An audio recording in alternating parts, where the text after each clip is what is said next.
Hi, good morning. All right, let's talk about what we're excited for in 2023 and what ways we're going to embrace ease moving into 2023, what new ways, and that kind of thing. Let's talk about that. Let's talk about embracing ease in this new year in various parts of our lives, in our work lives, in our financial lives, in our travel lives, in our personal relationships, in our personal relationships that may be non-reciprocal, right?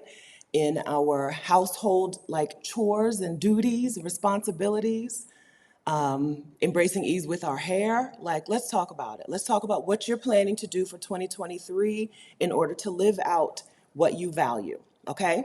If what you value is ease and peace of mind and rest and wellness and all of that, right? All of that. If that's what you value, yourself, if what you value is yourself, what are you going to do? How are you going to start off 2023 to live that out? Sorry. It's really hard to do things in a reverse mirror in the video, reverse. I don't know. I don't know. It's really hard. I've got a lot of practice and it's still really hard to do. All right, good morning, friends. Good morning, Yapa Judah. Good morning, Gail Simon. Good morning, Hustle Health Then Wealth. Good morning, BJM. Good morning, Auntie Trey. Good morning, Auntie Carla. Good morning, Cinderella Branch. Good morning, Kemi. Good morning, Shelley. Good morning, Francine. Good morning, Crystal. Good morning, Nirel. Good morning, blessed in every area of my life. Good morning, Jan. Good morning, Rare Birds. Good morning, Winnie B. Hi, everyone. How's everybody? All right. It's the end of 2022, like the very end. Can y'all believe it? Where does the time go? Where is time going? I can't believe it because it seems like we just got started. But, that's how time is. That's how time is moving. So, how are things for you guys? I'm back in this Airbnb. So, I was gone for a couple of days only, which is why you see I haven't moved my stuff back up. So, my yoga mat, I need to move some stuff back to the way I had it. And I can't find my light. I can't find my little light. So, that's why you're seeing like the outside light. There's no light to balance out that stream. Anyway, I'm back here until January 6th. And that's that. All right. So we did a really good, let me wipe myself off a little bit. That last 2 minutes of activity, the 2 minutes of rushing that I have to do before I can hit the go live button sometimes makes me break out into a sweat. It's really like 2 minutes of stuff. I have to get my makeup on, find my light and my plug. I never have the plug ready in time. I got to plug in my laptop every time because I never have any juice. Get some water, right? And it always makes me break out into a sweat. Okay, we've had some really good videos this month, I must say. That the first video in December, we got together and did some journaling. That live journaling session was awesome. One of the things that we journaled about was what we were looking forward to this year. So hopefully since that session, you've had some more time to think about it. What is it that you're looking forward to? And what can you do to make sure that you're giving yourself the best chance for ease in the process, right? The least struggle. When I mean ease, I just mean the least amount of struggle. Not doing the most, right? As little as possible. I do as little as possible. And I think that it's a good way of life. I think it served me pretty well. And I think it could serve some of you as well. Some other Black women could use the I do as little as possible mantra for yourselves. So these things that we've thought about for the next year, how can we do those things? We still want to do our stuff, but do it in a more easy, less struggly way. So that was the first video we did in December. And then we had 60 Black women come and share some advice with us. That video is doing a little medium viral burn, right? That video is going viral. Normally, when you do a new YouTube video, you get the first day of views. That's always the highest, sometimes the second. First or second day of views, always the highest view count. Then you get a steady drop off, a significant drop off. And then you stay pretty small and steady going. Right? So like normally for me, a video, the first day, if I get 5,000 or 7,500 views, right? The next day I might get 5,000 again. But then after that, we're talking 1,000, 1,000, 1,800 views and 400 views and 200 views per day until it's, it's pretty much off, gone. Then it'll get 100 views a day pretty steadily, but not thousands. So the 60 black women, this Black Women Over 60 video has gotten more views every day. Every day that video has gotten more views than the day before. I would consider that viral. So I think that what we learned from that video is people want to hear what you have to say, friends, right? People want to hear and share. People want to hear what other people have to say, and people want to share their thing. They want a place where they can share their own advice. Some of the views on the video are happening because people want to come to the video and they're over 60 and they want to give their own advice. So, and then last week we did a nice, just recapping the year, recapping 2022. So we've had a good closeout of 2022. I think we're officially closing it out today. And we want to look forward to what's next. I love this time of year.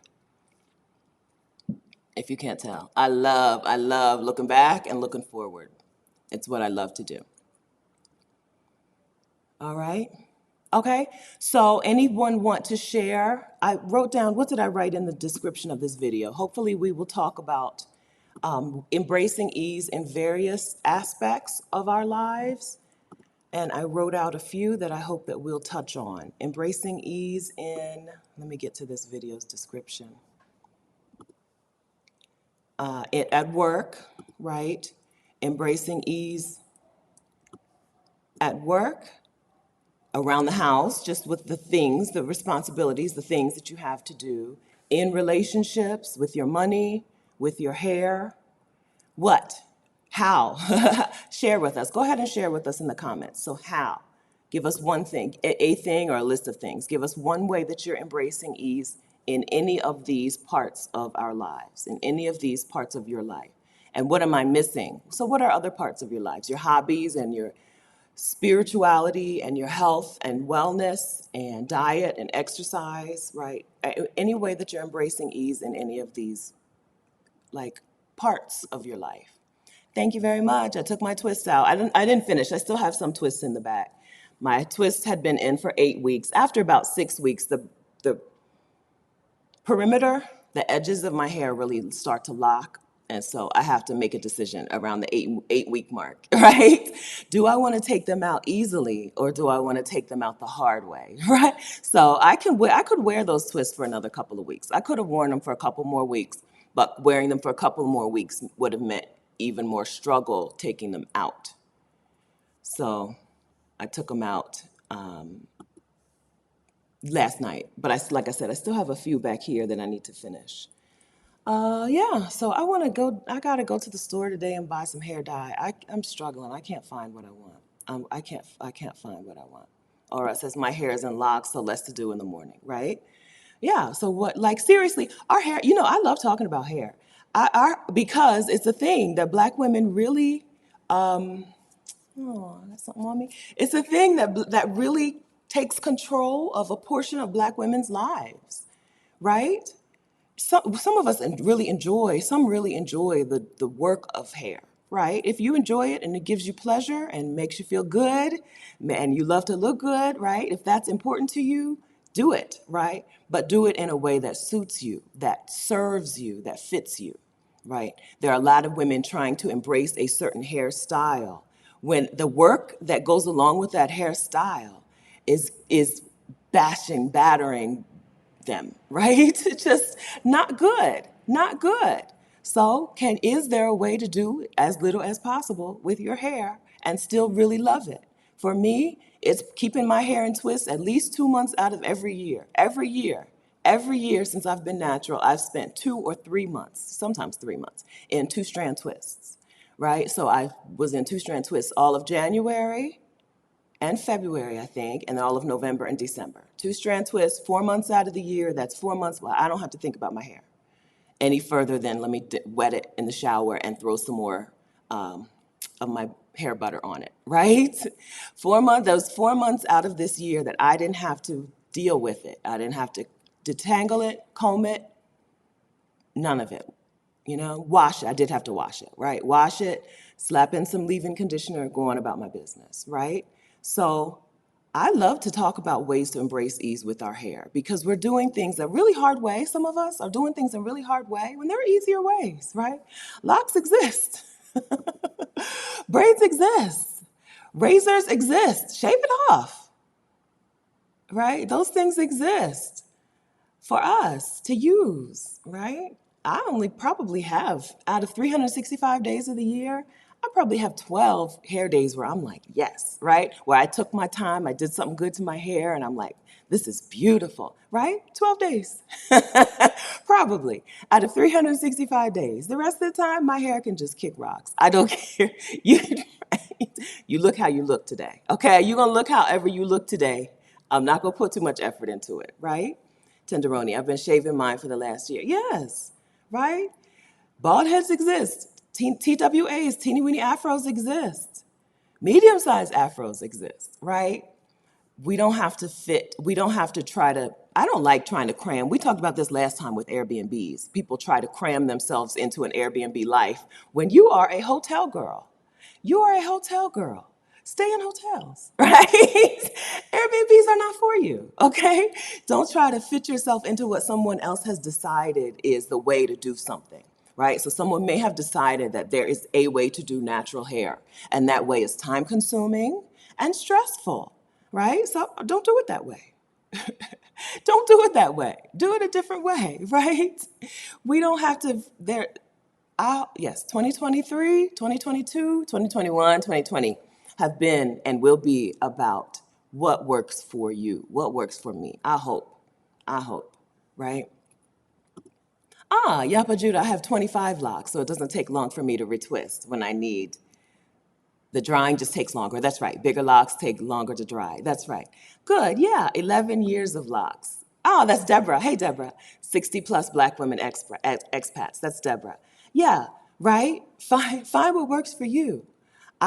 Locks I don't think would work for me. I don't think because I really enjoy pulling out hair that is no longer attached to my head.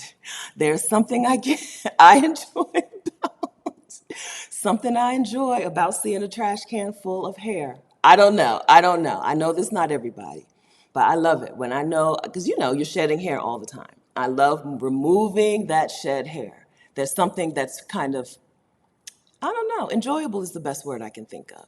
Enjoyable for me. So I don't think locks are for me because I love taking that stuff off. Take it off. Right? May Simmons, I did the big chop in October. I'm now free, especially for traveling. That's right. The first thing that we think about when it's time to travel is our hair, right? When I wanted to I applied for a job in Germany years ago when I worked in a pharmacy. I applied for at a military hospital. First thing I thought of, what am I gonna do about my hair? And I found a Black hairdresser, because it was a military base, a US military base. I found a Black hairdresser there, and then I felt okay to apply for the job, right? Like, if hair is the boss of you, I hope that you'll change that. I hope that you'll find a way for hair to no longer be in charge of your life, to no longer be the determining factor, because it's not for me anymore, right? There were times, definitely, every woman who's had a relaxer, your hair was the boss of you. Everyone. We all know what that's like. I can do this, but I can't do that. I can go here, I can't go there. I can travel for this long, but not for that long. We all know that, right? The hair has been the boss of me. But not anymore, and I feel really good about it. I feel really good about putting it in its place. To me, my hair has a place in my life still, right? I still want it. It still has a place in my life, but it's not priority number 1 or 2 or 3, 4, 5, 6, 7. It's not in the top 10. I don't have to think about it too much before I do things. I remember before we went to Cancun, I maybe Rashida, somebody asked me if I was getting my hair braided. I'm like, no, I don't have to. I'm just gonna go with my hair just like this. When it gets wet, it's gonna look one way. When it dries, it's gonna look another way, right?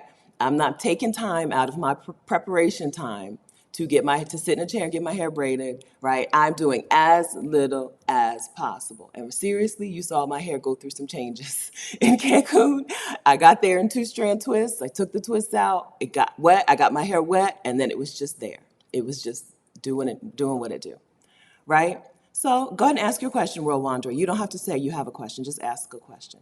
Yeah, there are people who still relax their hair for safety and health reasons. I don't know about it.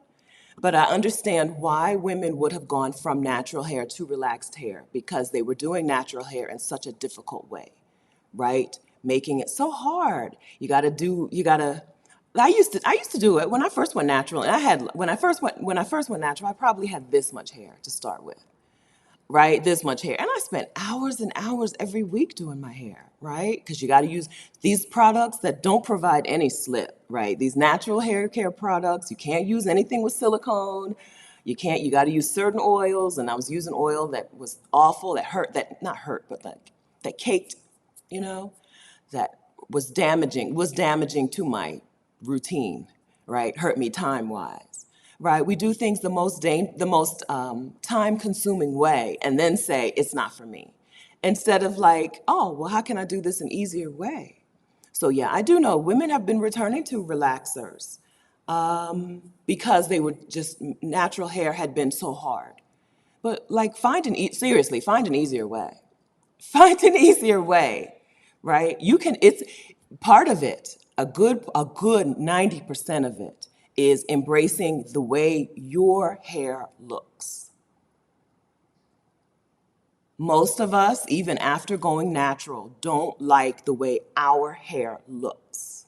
And we spend a lot of our time trying to emulate a certain hair type, right? A certain hairstyle, right? What you really need to do is embrace your hair. Once you get good with the way your hair looks, great, not good with it. Once you love it, right? Because people's hair can't do what my hair can do, right? So the three C's who everyone tries to emulate in the natural hair world, their hair can't do what my hair can do. I've seen 3C women stare at my regular old afro. I'm talking about I got out of the shower with my hair wet. I put nothing in my hair. I left my house, and as my hair dried, right, that afro, I've seen them stare at it and just wish. They will never. Some women could never, right? When you love what your hair can do, you spend less time trying to emulate other hair types. That's a good portion of that natural hair struggle. A good portion of it is just trying to make your hair look like somebody else's.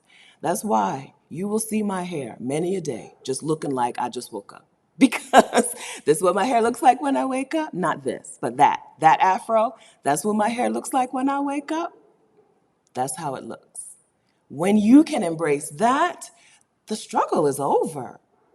That's the real struggle, right?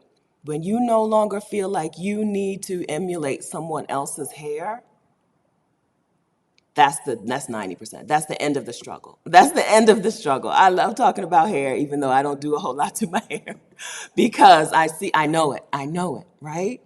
You're spending hours and hours doing your hair because you're trying to emulate somebody else's hairstyle and hair type. Love your hair. So not everybody's hair can't do what your hair can do. If you're not, and not only my hair type, if you're a 3C, right? My hair can't do what your hair can do. You can comb your hair. I can't comb my hair, right? Embrace your hair. That's 90% of the struggle. That's 90% of the time. I used to perm and dye my hair, and then my hair started falling out. Yeah, yeah. I don't think that a relaxer is a long-term solution. I don't think, right? When you appreciate yours, you've taken 90% of the time that you need off of the calendar, right? You embrace what your hair can do. Not everybody can lock their hair. Some people have to like even white people will wear locks, but it's not locked, and they got to go through all kinds of struggle and changes. And because it's not truly locked, they can't wash it, can't keep it clean, can't smell good, because their hair won't lock like our hair will lock, right? Some people's hair won't lock. Appreciate that. Love it. Embrace it. Take advantage. I believe in taking advantage of an advantage. And when your hair locks, that's an advantage. Take advantage of that, because so many people out here, white people out here, trying to lock their hair. When you travel and stay in hostels like I did, I've seen my share of white people with locks, and it's never really locked. It's just hair that they've matted together and done something to, and they can't wash it or it'll just all come apart. And so it don't smell good, and they don't smell good, right? So take advantage of your advantages. I believe in that. Believe me, when my hair is wet and I leave my house and I know what my afro is about to do, I feel like that's a flex. I feel like, because not there's a small percentage of people who will walk around with this. A very small percentage. I feel like it's a flex.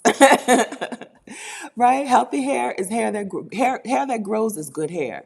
Yes. Hello, Elena. I did a whole video on the natural hair, on my opinion on natural hair and the natural hair movement and how it wasn't really a natural, it was hijacked. It may have started, it did start. Some of the women from the pioneers of the natural hair movement, we see them. Ms. Chikoro, right? She's here in the chat sometimes. If she's in Europe, but she watches, sometimes she's in the chat, sometimes she watches the replays and comments, right? The natural hair movement started with good intentions, and then it was hijacked by women who did not need a natural hair movement, right? Women whose hair was always worshipped and revered, at least in our community.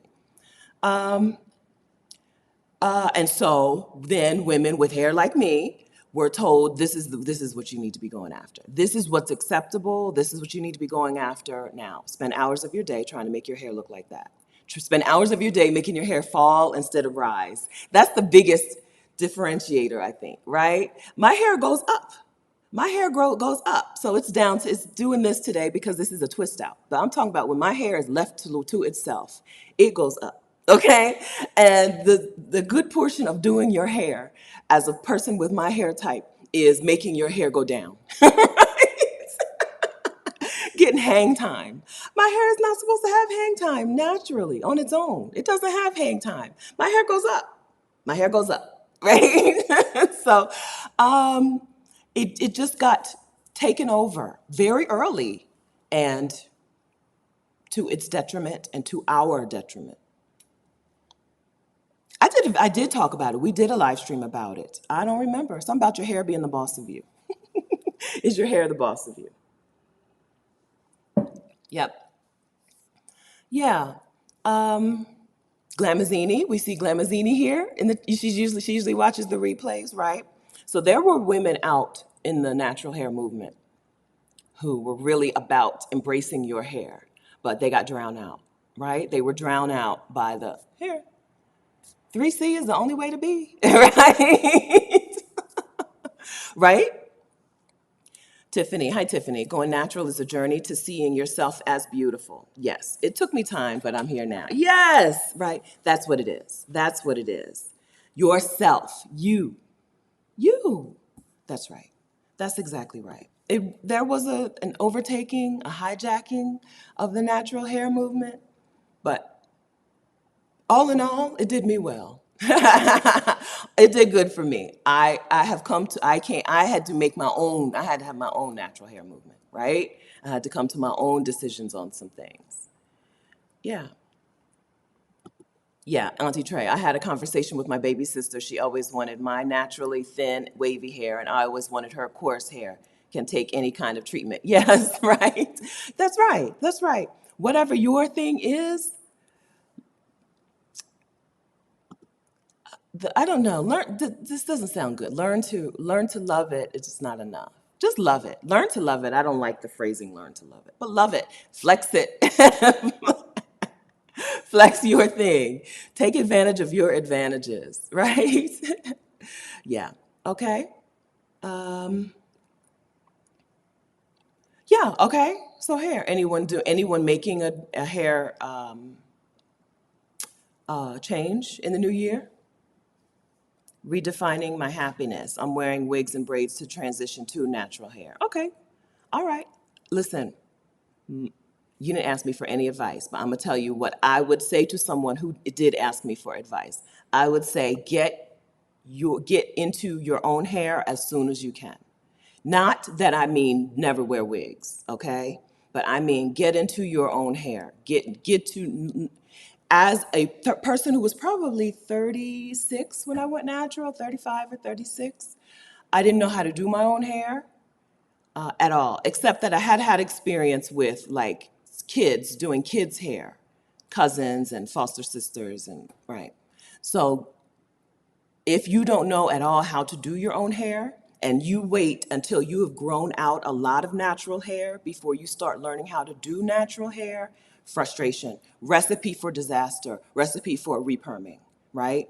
The quicker you get into doing your hair, liking your hair, loving your hair for what it can do, the easier, right? Sometimes you see women braid and wig for months and months and months, and they end up with a lot of natural hair, and then they don't know how to do it, right? And then it's frustrating. Depending on your hair type, right? This much hair can take hours to detangle.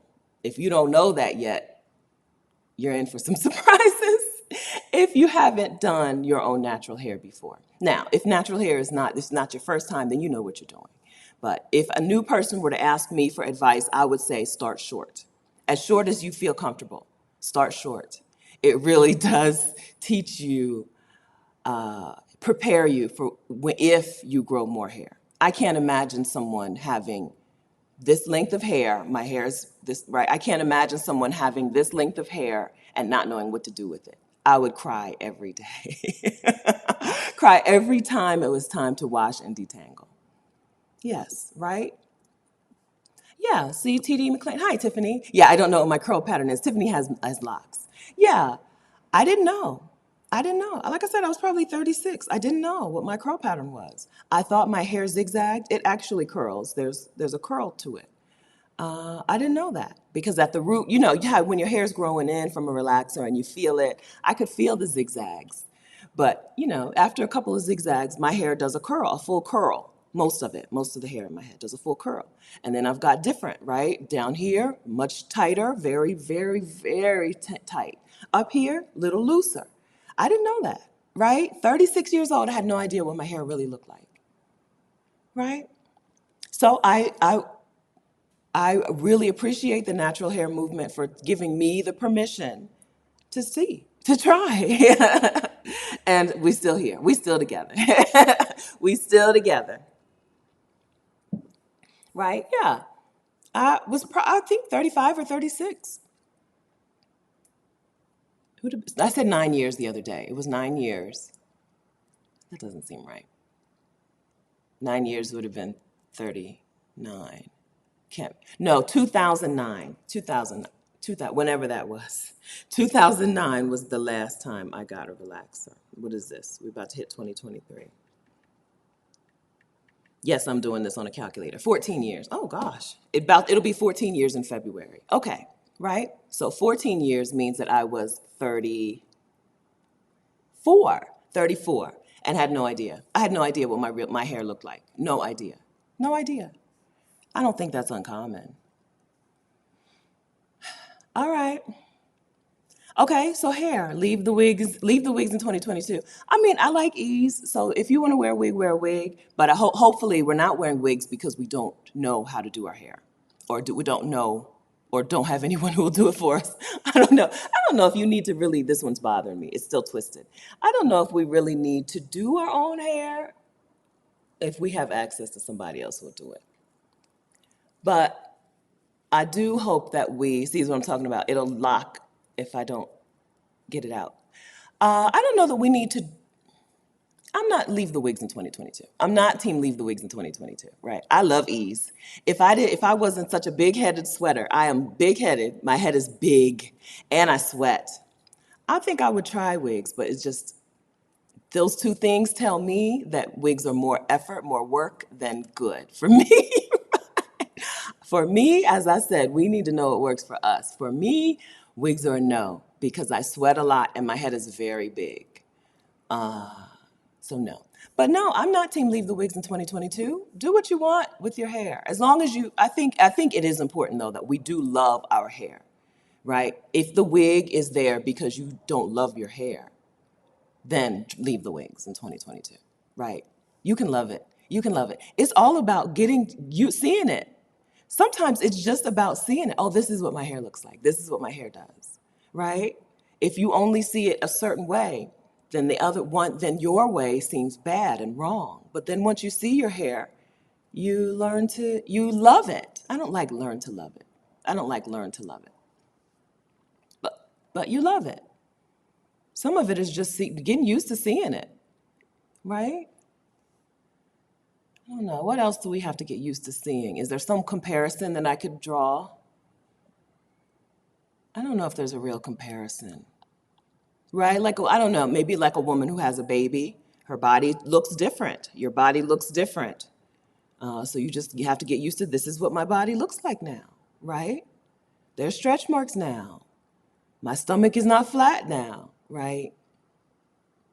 It's not.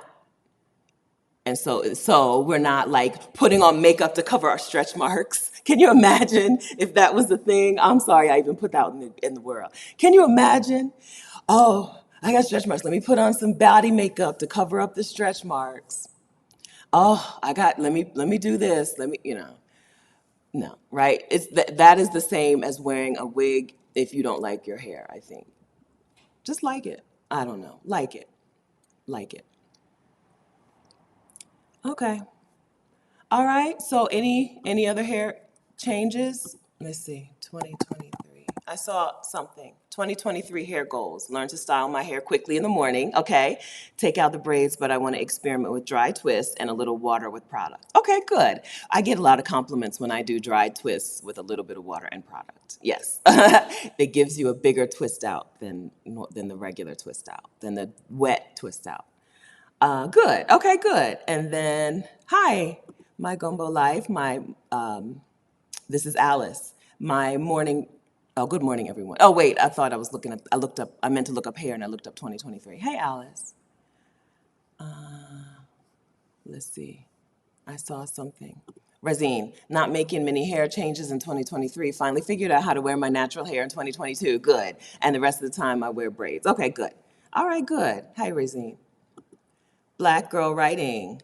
I dyed my hair for the first time ever to step into chapter 28 for 2023. Well, happy birthday coming. I think you're saying your birthday is on the way. Happy birthday in advance and happy 2023. Yes. All right, good.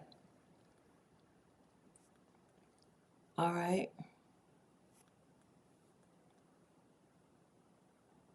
Okay. I'm just looking. I saw a couple of women saying what you were going to do to embrace ease some more. May, I did the big chop in October. Good. Yes, we saw this already. Good. Sherry T, now do I want a retirement, my own sister locks when a loctician is 10 times faster? Oh, do you want to do your own sister locks when you can just go to a loctician? Right, I have no problem with somebody else doing it. Somebody else can do it. Somebody else can do it. Somebody else. Yes, okay, so Mishi, we're in the same place. Mishi, I've been using henna to cover my gray hair. It takes a long time to apply and rinse out. I wish I could embrace my gray hair. Same. Except I use dye. I've tried henna, but I couldn't get down with her. Me and henna did not get along, henna or indigo. So I just use box dye and same. I don't know. It's not something I'm gonna work on this year. Honestly, I'm not ready. I'm not ready to embrace the gray. I have a lot of gray hair, right? I don't hide it. I don't hide that there's mostly gray. I don't hide it. But I'm not ready for it to shine. I'm not ready for it to be out on its own shining. A lot of that is programming, right? The visual programming out in the world that young is not gray, right? And if you want to feel young, you have to not be gray. They're not tied together because I know this because I've been gray since 17, right? I've had gray hair since I was 17. I've had gray hair and a beard since I was 17, right? Gray hair and youth don't necessarily go hand in hand any more than not gray hair and old, right? Because I watched Monday Night Football the other day. I don't watch too much football. I really don't watch football anymore, but I accidentally watched Monday Night Football the other day, and Al Michaels, who's got to be 75, has no gray hair on his head, right? Just because you don't have gray hair doesn't mean you're young. Just because you have gray hair doesn't mean you're old. And just because you're old doesn't mean that that's bad, right? Um, this is a real problem that I have. I'm telling you, I've been honest with this. This is a real struggle. Gray hair and my eyelids are things that I struggle with, right? After giving you advice on natural hair and embracing what your hair looks like, I'm struggling with gray hair, right? A lot of myself that other people would want to change, I'm like, oh, yeah, yeah, that's me. That's good. I like it. My nose, the thing that people insult me on is my nose, my nose, my beard, right? If somebody wants to insult me, they're going to go for the nose or the beard, which on YouTube, you don't see too much. But in real life, if you see me in the real world, if we spend 3 days together, by day 3, I have a full beard, okay? Because I don't shave it every day. I'm not doing that. Ease. I'm not doing it, right? But I wouldn't, they're not the first things I'm looking to change. They're not even, the nose is not on the list. The nose makes my face my face. With a different nose, I am a different face. Anyway, how did we get here? Gray hair? I don't think I don't think I'm ready. I'm not ready. All right. Yeah. Yeah. I've had gray hair since I was 17. So the fact that I think gray hair means I'm getting old is weird because I've had gray hair since I was young. So they're not related, not in me. And some people they are, but not in me. They're not related. They just are two facts about me. I am Stephanie. I have gray hair. But I don't know. I'm just not ready. I appreciate when I see you guys with gray hair, right? I appreciate that. I just like normalizing career breaks, right? Just like we've normalized sabbaticals and career breaks in this community and living abroad or doing as little as possible and having a housekeeper, just like we've normalized these things here or are normalizing. Every time I see a Black woman make the choice to wear her hair as it is, it helps me and us in the community, right? So there will be a time. There will be a time when the work and effort of dyeing my hair gives me less payoff than covering the gray, right? The work and effort gives me not enough payoff, and I'm all in on gray hair. That will come. That time will come. Oh, Kemi, my gray hair is disrespectful. It's all on the edges where you can't hide it. Yes.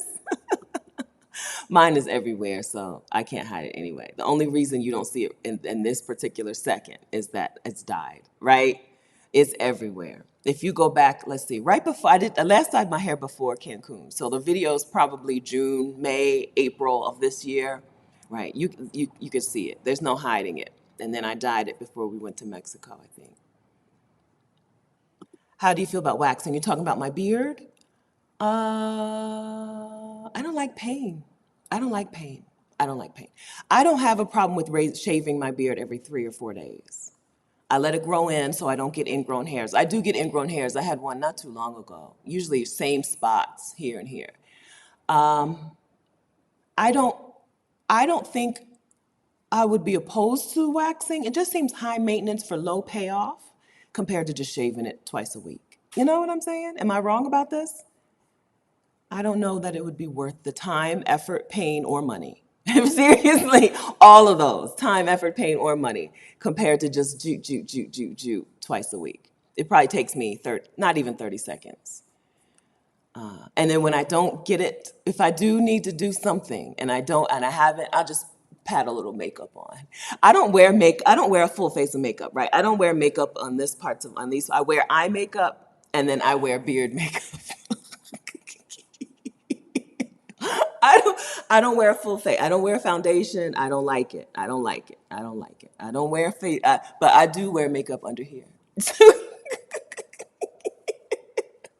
So that if I have not had a chance to shave it off and I need to look like I don't have a beard on that particular day for some reason because I'm doing a YouTube video or whatever, I'll just pat some makeup on it. Wayne Goss, I see Wayne Goss. Wayne Goss is a makeup artist from the UK who does a lot of mature women, not only, but a good mix of women, and a lot of them are mature women with hooded eyes like mine. I've been watching his videos for years, and years ago, he was the first person I saw, just like He'd be like, "Oh, okay, let me put my makeup on." He would just put the cover his little stubble with makeup and be like, "Okay, I'm done." And I was like, "Okay, me too." I'm not shaving this thing every day. I'm not worried about it. And now my yes, okay, and then so Naira, yeah, right. And I have gray. I have gray. I think that's more. I do more of the makeup to cover up the fact that my beard is gray than I do to cover up that I have a beard. It's, I'm telling you, that's my thing. That's my thing, right? Yes, Alice says, I'm hoping my hair will go completely gray. The in between, it's the in between, isn't it, Alice? I think one of the solutions, and I saw a woman just 2 days ago in the mall. She had done her hair. She was going, it was clear to me that she was going gray, and she just went lavender with her hair. And I'm like, what a good way to make your hair look all gray, right? She'd done like a light lavender. I'm in Costa Rica. She was a Costa Rican woman. And I was like, that might be a solution. If I want to just go gray, it might be easier for me to just go gray if I do something like that first. That might be a good stepping stone. I've been thinking about that, Alice. Yeah, if it was just gray, it would be easier. I think my hair colors just don't the gray. Some when women have dark hair, black hair and gray looks awesome. Very dark brown hair and gray looks awesome. My hair naturally is very sandy. This is dyed. This is dyed. My natural hair is very sandy, and the gray, y'all see that.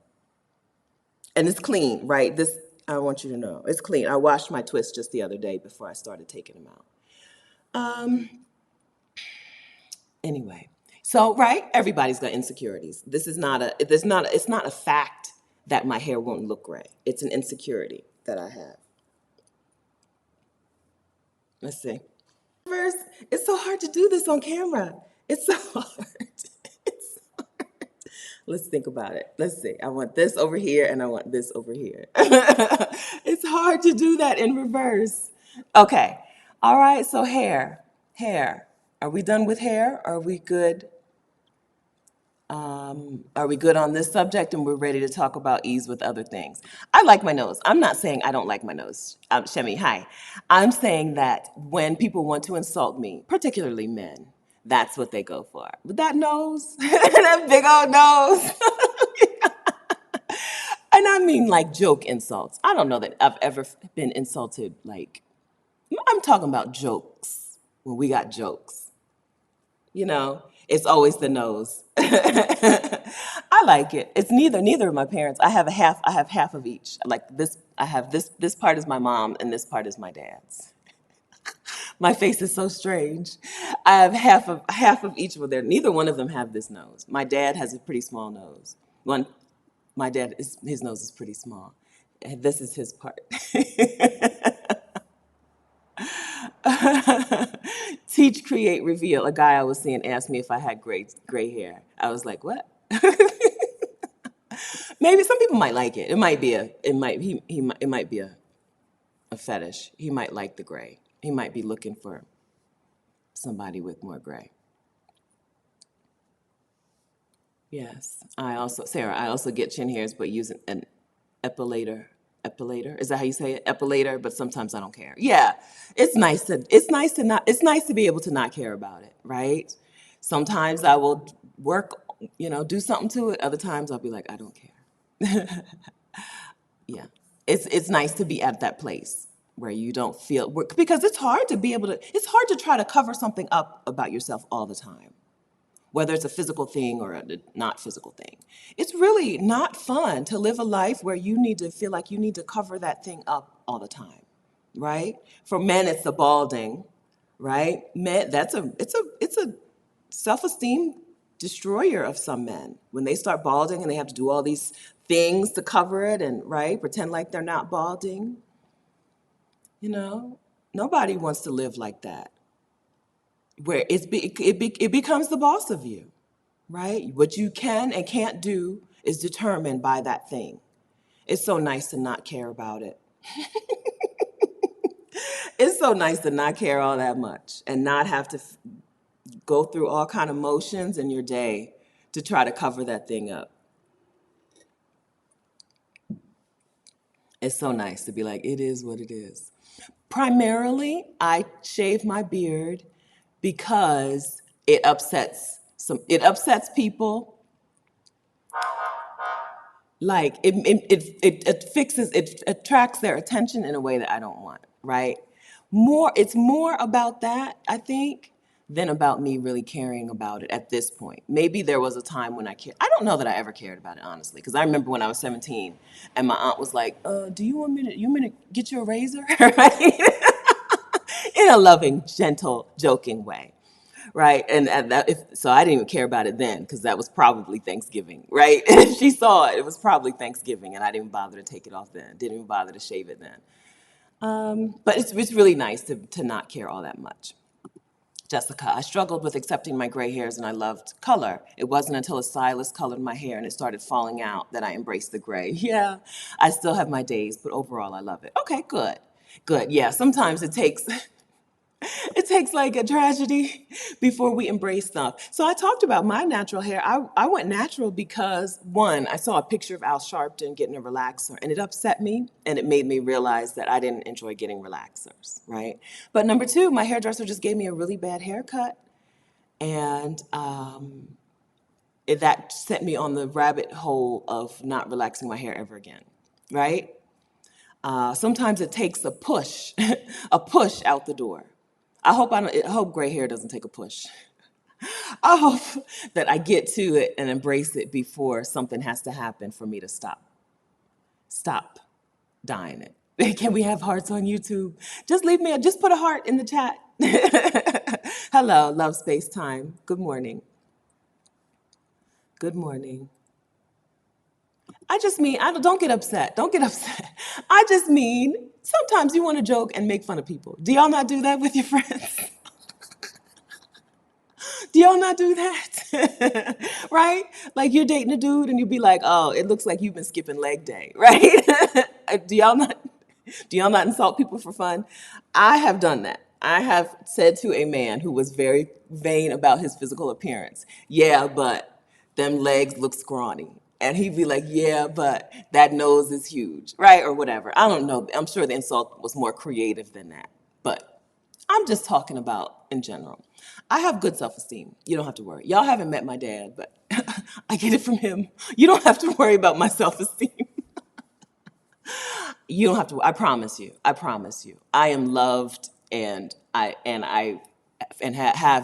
been loved, and I have a healthy level of self-esteem for my inner self, and I have probably an unhealthy level of self-esteem for my outer self. Right? You don't have to. I promise you. I promise you. I'm just talking about. Sometimes you just insult people.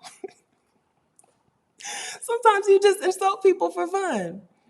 And that it's always the nose. It's always the nose, which is the thing that I wouldn't change because it would just totally change the look. I had a gap between my teeth. I got veneers and I no longer have a gap between my teeth. And that really changed what I look like. And I don't know that that was the best decision.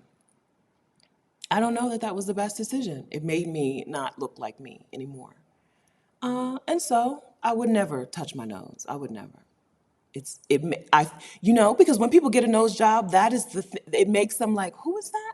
Right? You have to relearn what they look like. Other things they can do it, braces, eyelid surgery, other things they can do, start drawing their eyebrows different. They do other things and you still know it's them. But when people get a nose job, you have to relearn their face. I do anyway. I do every time. Every time. I was going to say a name, right? Like, I think it's okay to say the woman from Dirty Dancing. You all know who I'm talking about, right? We had to relearn what she looked like with a new nose. That's what noses do. Ro Renee, getting gray, silver all over is goals for me. It looks so beautiful. I love to see it. I love to see it. I can't pluck mine. I don't have the hair that's just pluckable. Let me tell you, I can't pluck my beard. Talk about ingrown hairs. I cannot pluck my hair. Ingrown hair city. Like, I would just be a one big razor bump, or not, what is it? One big ingrown hair. I can't pluck my beard. I don't have, my hair is tight, curl tight, right? I don't have the kind of hair that you pluck it and it'll grow back out. If I pluck a hair, it's growing coiled under my skin. And then I have to dig under my skin. I had to do that not too long ago. I had an ingrown hair right here. You can still see the mark from it. I have to go in and dig under the skin, pull it out, because it just coils and coils under my skin, all right? So I don't pluck it. And it's too much. It covers this whole, I could never pluck all of that. It's too much. I get the real razor. I go, let's see. So I go down, then I go across this way, then I go across this way, and then I go up. And then I exfoliate. I do that twice a week. Probably 30 seconds. I can't pluck it. I don't have pluckable hair. I cannot express to you how tight my hair is. Okay? My beard hair grows, if you pluck it out, fine. It coils under the skin.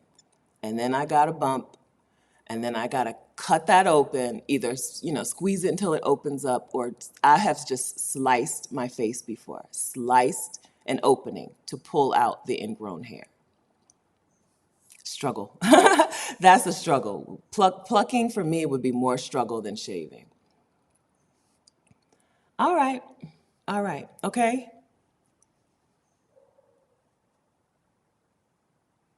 I'm just scrolling to see if we're tired of the hair and if we're tired of this part of the conversation.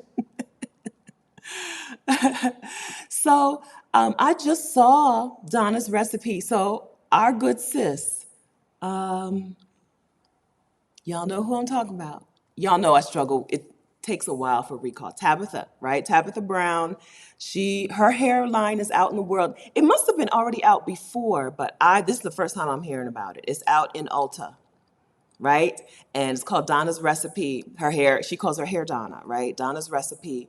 And I watched some videos, because I'll watch some video. I watched some of her videos and made some lists of some stuff I want to get to when I get to an Ulta, which probably won't be until I'm flying back from Puerto Rico. I have a little stopover in Miami. I made a list. I made a list because she has something that smells like sweet potato pie. And I was like, I don't even care what it is. I'm buying that. I don't even care. I don't care. I have to smell my hair all day. Well, that might be dangerous though. If my hair smells like sweet potato pie, that might awaken some things in my appetite that I don't need awakened right now. Yeah, all right. And then she's got was it an oil? Because I wouldn't look for a growth oil. It was some kind of an oil that I wanted.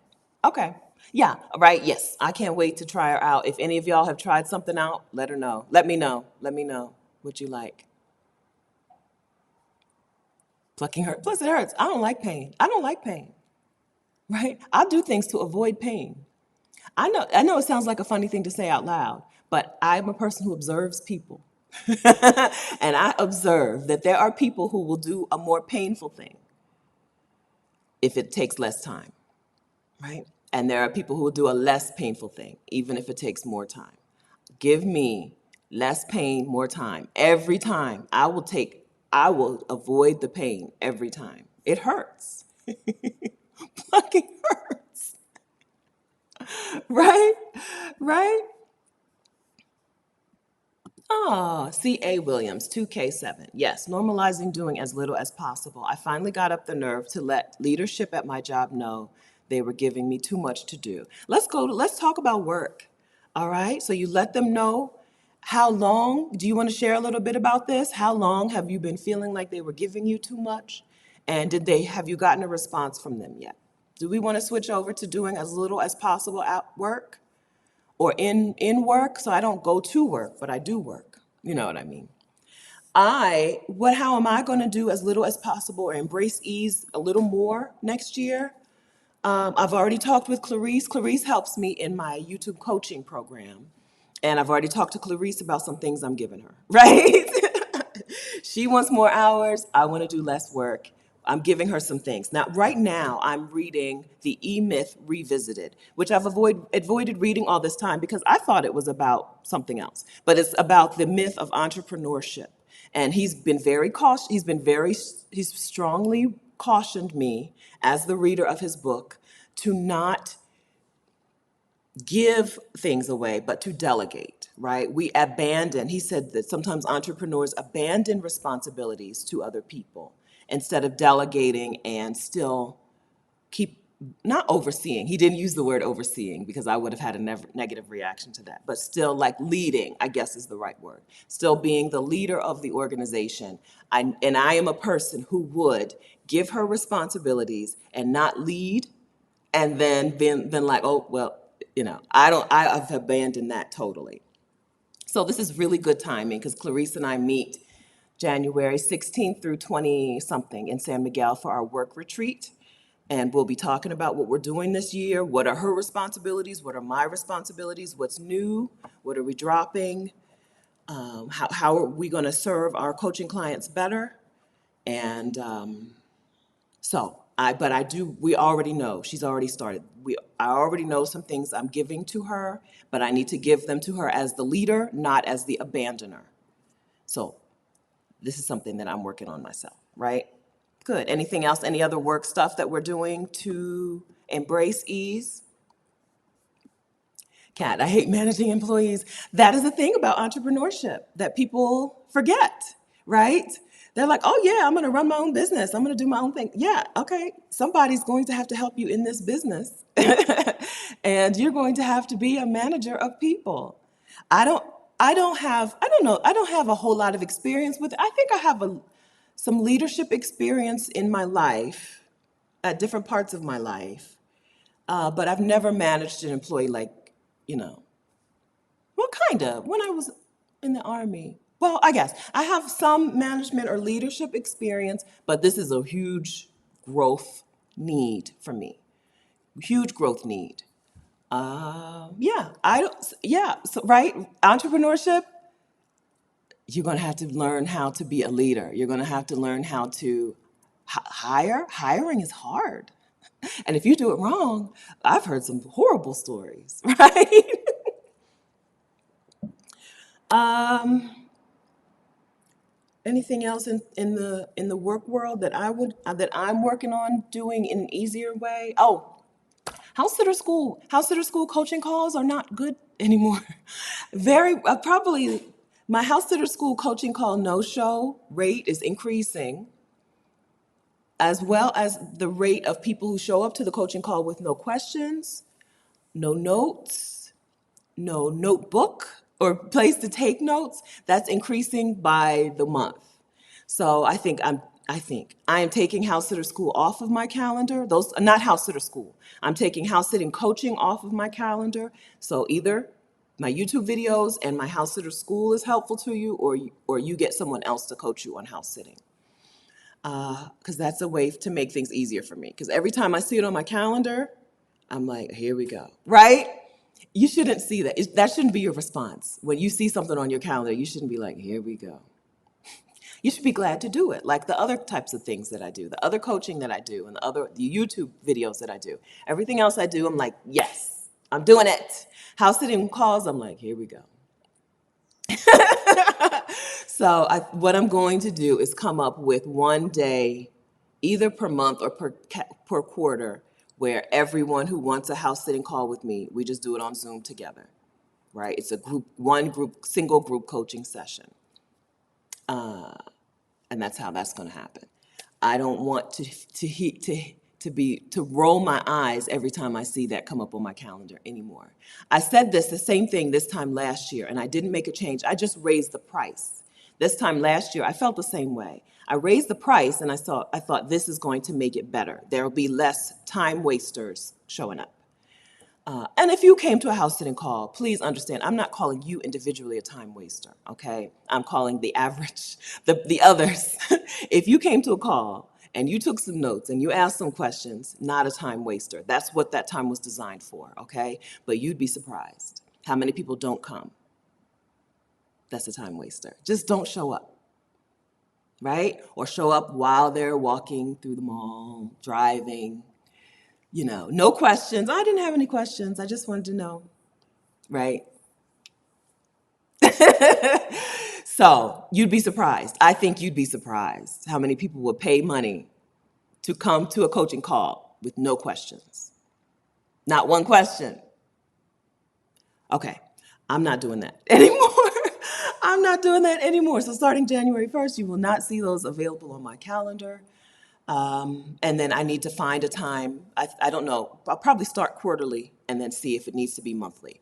Here's the day for this quarter where if you have some house sitting questions, you need to come to this. If you can't come to this, House Sitter School is there. By House Sitter School, it's probably answering your questions right there. All right. All right. Yes. So I'm reading this book right on time. I've stayed at an Airbnb that I've stayed in before. And when I got there, I was planning to re-record my Get Found on YouTube masterclass. And turns out it was just too echoey in there, and I forgot my microphone. So I couldn't record it. And I was like, well, let me see. So I just started looking through their bookshelves, and they had the E-Myth Revisited. I never considered picking it up. Anytime you watch any book you read about entrepreneurship that was written after that book quotes the book anyway. And all podcasters and YouTubers in this space, right? They quote the book anyway. So I never felt like I needed to read the book. Plus, I thought it was more about online business, but he's really talking about physical businesses or any type of entrepreneurship. And he says things a better way than the people who quote him. This is why we go to the source. Because so what you always hear people say when they're talking about his book is how to work on your business and not in your business, right? And I always roll my eyes at that because you got to start out working in your business. But the E-Myth Revisited is not about not working in your business, okay? It's really about setting up your business so that you can eventually not work in the business. Eventually. Setting it up today for that day in the future.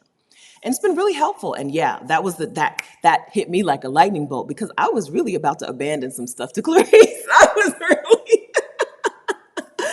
was really about to just abandon. Clarice, you do this now. And just abandon it. And he was like, we don't abandon the task. We delegate the task.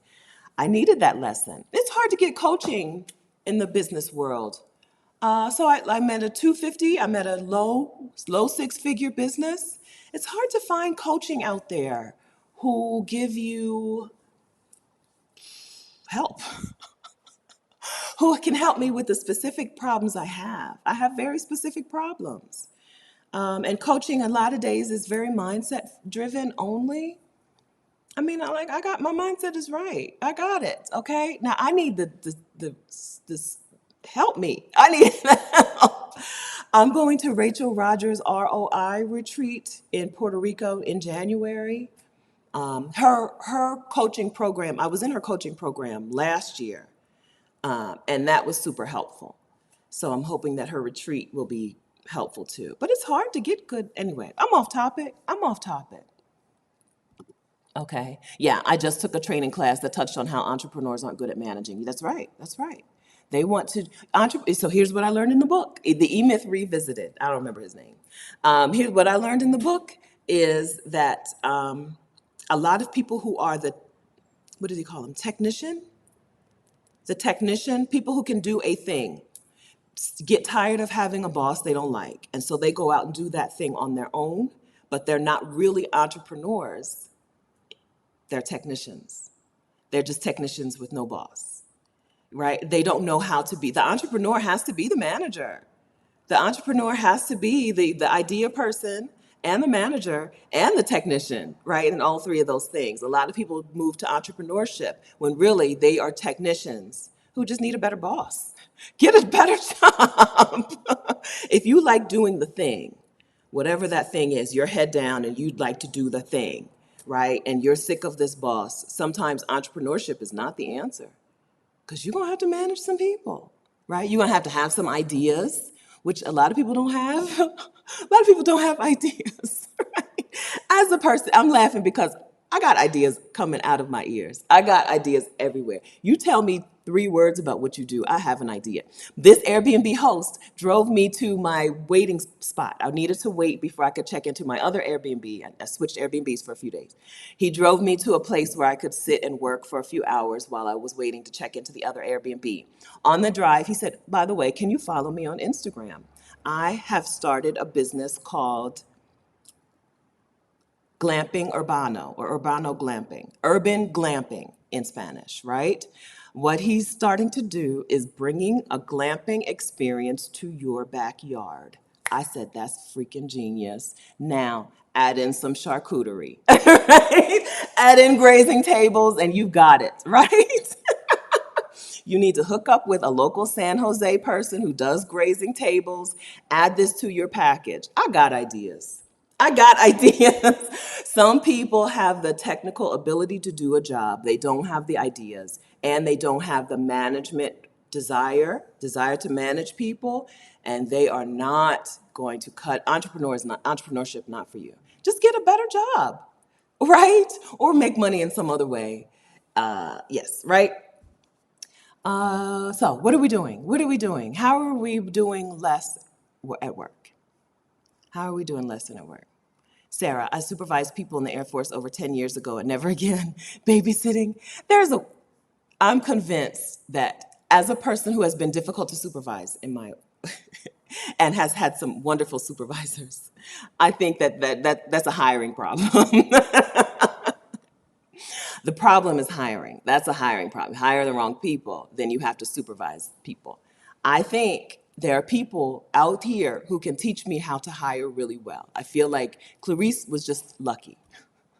I was just lucky with Clarice because I didn't know what I was doing. I liked her application and I liked the conversation that we had. I had her take a personality test. I did that. I had her take a personality test. She didn't hit the boxes that I needed. And I still hired her. I just got lucky. I needed someone I needed a technician, right? I needed a person who she's a visionary like me. Our personality test came out, our results came out very similar, which is why I like her so much and why she gets things and I don't have to explain to her. But neither one of us here's the problem. Let's sit down. Let's make the solution work. We are the come up with the solution people. And we have to force ourselves to make the solution work. It's been working so far. Anyway, I think that's a hiring problem. I think I need help learning how to hire. I think Rachel Rogers is the coach to teach me that. Rachel Rogers and a couple of books. I think read 6 books next year, 6 books on hiring, plus the Rachel Rogers coaching program. I think I'll be ready to hire late 2023, 2024 for other things, right? I'm gonna need an executive assistant, I think. I have a book coming out. I'm gonna need an executive assistant. I'm gonna need a salesperson for my YouTube stuff. Yeah, I think I'll be ready to do some more hiring once I learn how to hire better. All right. Oh, Ro Renee. Okay, so we're talking about how we're embracing ease at work in 2023. Ro Renee, how to negotiate our salary. I know the answer to this. There's a woman on the internet named Teen Zekas, who has made it her life's purpose, her mission to help Black women get paid what they deserve, right? She teaches things like salary negotiation and moving to a better paying job in general, right? Finding a better position based on your skill set. Teen Zekas. How do I know Teen Zekas? She was a speaker at Exodus Summit 2022, and she did a full session, 3 secrets to getting paid what you deserve. That session in Exodus Summit, if your concern is how do I negotiate, it's worth it for you to get a replay ticket to Exodus Summit and watch her session. Her session alone is worth the money. If negotiating a salary, negotiating different working conditions like working remotely or working from abroad, negotiating something like a 4-day work week, right? Negotiating better benefits. If negotiation is a doorway to a better year for you, Go to her session. ExodusSummit.com. ExodusSummit.com. Okay. Her name is Teen Zekis, and you can find, she's out in the world talking this talk. This is her thing, right? Getting Black women paid is her thing. She's a teacher who moved into the tech industry, right? So she's got the teacher. Teachers just are good teachers. A good teacher can teach you anything. Right? I love teachers teaching new things. I love to see teachers leaving the classroom and teaching something new. Yes. Okay, so her name is apostrophe Tine. She has chosen, right? This is a person who has chosen what you're gonna call her, all right? Okay, I don't care what my birth certificate says. We cutting off some letters and we're gonna put an apostrophe here. I love that. I love it when somebody has a name, like, I know she chose that name, right? We cutting off the first part of this name. We're gonna put an apostrophe here. I know that's what she did. It's something I love to see.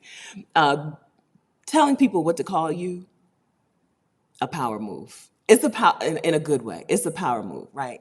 Teachers who leave and go into something new do well teaching that something new. I know this because I have seen our own Sandra do that. Sandra went from a teacher. I think Sandra taught elementary school. Now she learned trading. I don't know if you only do day trading. Sandra learned trading and is teaching trading on her YouTube channel, From Lack to Legacy. Adelia taught history. I always get it wrong. Adelia taught history and other things. Now she teaches money and financial confidence and investing through her business and channel, which is Picky Girl Travels the World. Teachers just make a teacher who's good. I don't know about the bad teachers, but a good teacher who learns something new can teach that thing. You know what I mean? A good teacher can teach anything. I love that. Any of you who are trained teachers, any of you who have been teachers and have years of experience as a teacher, I hope that you're not afraid to try something new. Because even if there's not money in that something new, there's money in teaching that something new. I believe that. There's a lot of people can't teach things. A lot of people are not good at teaching things, no matter how good they are at it. No matter how good some people are at it, they're never going to be good at teaching it, right? There's a gap that teachers fill in other parts of the work world outside of the classroom. All right. Okay, so Teen Zekas, I'm telling you, if your doorway to a better year is negotiation, if negotiation is going to open that door for you, this is the session for you. Go to ExodusSummit.com, watch Teen's session. She did a bonus session, so if you want the all access pass, you'll also get a replay of that bonus session, right? Money. She's before the summit even started, I looked at the title of her session. I looked at some YouTube videos that I'd seen of her teaching out in the world, teaching how to get paid out in the world and talking her talk. And on LinkedIn, I scoped her out on LinkedIn. And I said, this is the first session where we're going to get a testimonial in this summit, right? Before the summit is over, somebody's going to come. I said this to Rashida. I don't know if I said it out loud, but I said, before the summit is over, somebody's going to come back and be like, I got my money. I got my money. This session has given me my money's worth already. Don't you know it happened? So I think her session might have been on Saturday. Must have been on a Friday. I don't know. Her session was very early, the first full day. Saturday. Her session was the first full day. Monday, someone went into work and negotiated work remote, right? Remote work from their job. Work from anywhere, not just remote, but work from anywhere. And another woman already had a scheduled time to sit down with her boss to discuss her pay raise before the summit was over, right? Money, okay? Get the money. If you work somewhere, get the money, okay? Yeah, yes. Yeah, I knew it. You know, I believe I can see the future a little bit, but I knew it, right? This is the quickest payoff. Negotiating, not right? Because right, the pitching session on pitching someone to, it wasn't a pitching session, it was a freelancing session that was done by Poitvien. I can't remember her last name. Poitvien. Tiffany or Danielle? I'm sorry. It'll come back to me later. I'll be like, how could I forget that? Every time I struggle with the name, and then as soon as we're done, I'm like, her name is this. Danielle or Tiffany Poitvien did a session on freelancing, right? Which is basically pitching. A good freelancer knows how to pitch. And I was like, this is going to be that's going to help a lot of women because a lot of people need to know how to pitch things. But it's going to take some time. Take some time to hear back on a pitch, right? Feet pics, phone sex. You got to set up your OnlyFans. You got to do some things. Take some time, right? YouTube, right? YouTubing. My session was on YouTube to get your clients to your business. It's going to take some time before you'll see a real payoff. Somebody could make a video tomorrow, but it's probably going to take some time before they get their first client from YouTube, right? But that session, negotiating a pay raise, negotiating work remote or work from anywhere, negotiating a 4-day work week, negotiating some better benefits, same day. Some of that could be same day, right? Same day. I knew it. Okay. All right. Okay. How are we doing? Let's see. Yes. Yes, negotiate your money. If we know going into things that Black women are underpaid, right? If we know this year Black Women's Equal Pay Day was in August, right? If we know that a Black woman and a white man on the same job, right? The money that he made throughout the year, it takes her until August of the next year to make the same money, then there's some money in that negotiation, right? There's some money in that without you even having to leave. Yes, her session was also on prepping yourself to go to the next, right? Go to the next. Not the easiest, but the biggest lump sum way for a lot of us to get paid is to move from one position to another and move from one employer to another. That's the biggest time that you're going to see that jump in pay as an employee, leaving that employer. But in the meantime, that negotiation, get that money. Get your money. You know they're underpaying you. I don't think anybody could be like, oh, you know that. We already know they're underpaying you. The stats, their statistics. Teachers are the best. So yeah, the classroom is not the only way to teach. I teach people right here on YouTube. Sandra teaches right on YouTube. Right? The classroom is not the only way to teach. If teaching is the thing that you enjoy, I'm a person who enjoys telling you what I know, what I've learned. I just told you about a book I read. I told you about, right? I'm a person who loves, that is teaching as far as I know, right? That's teaching. That's how I would describe teaching. I really enjoy teaching. I think that I would hate a classroom. I don't think I'm made for classrooms. I'm not made for a job. Teachers in general, even though you get the summers off most of the time, teachers in general don't miss work. Forget that. That is a deal breaker. Like Columbus Day is here, right? So I'm just going to take 4 days off and then I have the long weekend. And that's, teachers don't do that. I guess school districts frown on that kind of thing, but I cannot, having a job where you don't miss work. I can't have a job where they act crazy when you miss work, right? Where the sky falls in because you're going to miss work. Never again. Never again. I've been there, right? I've been in the Army. I've worked in a hospital. I never again wanted to be in an environment where if I wake up today and I decide I'm not going to work, the sky falls in. Right? That seems to be how it is for teachers. Anyway, there are other places to teach things. The internet has changed the world. I hate to sound like an old, an old person. But like the internet I remember life before the internet. I don't hate to sound like an old person. I'm older. When I was in high school, my senior year, I had an assignment where my assignment was to get on the internet, look up this web address, write down what you see, and bring it back to the class. That was our assignment.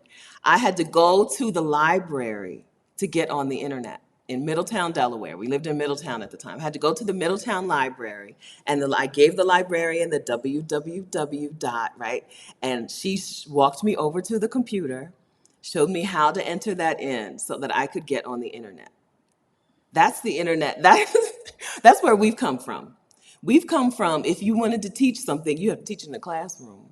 Or you could record it on a bunch of audio cassettes and sell audio cassettes. Remember, Tony Robbins used to sell his stuff on audio cassettes. Internet has changed things. If you want to teach things, teach it. Teach something. Right? Internet, it's a new day. Remember, like if you wanted to write a book, you had to query book publishers, and a book publisher had to tell you yes or no. Now you just put a book on Amazon. Some of my women in the work with me sessions, the co-working sessions that we do on my other channel, we do some co-working sessions on my other YouTube channel called Stephanie Perry Media. Some of those women, some have written books while we're co-working, like finished. I wrote a portion of my book during the co-working session, but I'm talking about some women have written a book and are about to put their book on Amazon, right? The internet has changed everything.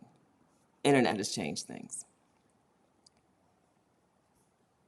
Okay, that's Melanie says, the reason teachers don't miss work, it's harder to prepare for a substitute than it is to just miss work. It's not for me. I think I'm a natural teacher. I've said this. My parents are good teachers. They're not. Well, my mom was a teacher at one point, but in church, at work, they've just been people who have had the role of teaching people things, and they're very good at it naturally.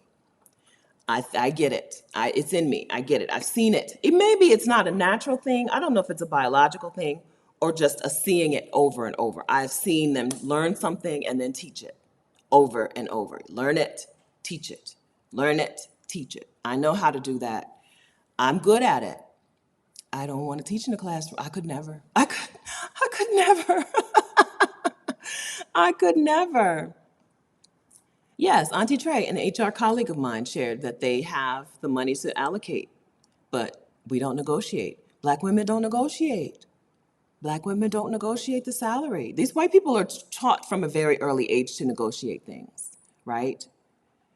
I saw a couple years ago, probably, someone was writing about how he saw he saw a mother and child in the doctor's office, and the mother told the child, okay, this is how you need to, we're walking in here, advocate for yourself, okay? You need to ask the doctor your questions, do whatever, okay? She was teaching the child how to speak up for himself. In my mind, I'm reading the story, and in my mind, I'm picturing a white family because I couldn't fathom a Black mother teaching a Black child to negotiate for himself. It's just not something that I had seen done. This was a few years ago. This wasn't recent. This was a few years ago. I had to look at myself, examine myself. Why did I assume that this was a white family? It's because I have not seen Black people negotiate for themselves in work settings like I've seen white people do. I've seen white people go in and negotiate things, right? I've not seen Black people advocate for themselves in that way. For reasons, for fear, right? For fear. I'm not saying that there's no reason, but sometimes you just need to be more like Chad, that white dude in your office who has negotiated a better salary, better benefits, knows he's going to get that promotion when it comes time for it, even though he does not do more work than anyone else. He does probably less work than anyone else. It's time to be a little more like Chad. A little more like Chad. Yes, right? There's money out there. Shauna, I'm embarrassed to say after negotiating my salary for my current work from anywhere position, my hire letter stated $3,000 more than another $3,000 in 90 days. That inspired me to stop devaluing myself. My hire letter stated $3K more with another $3K in 90 days. More than you even negotiated? Yes, right? Yeah, it's time for us to It's our time. It's our time. There's money out there, right? We just need to be in charge of who gets it. Be in charge of it.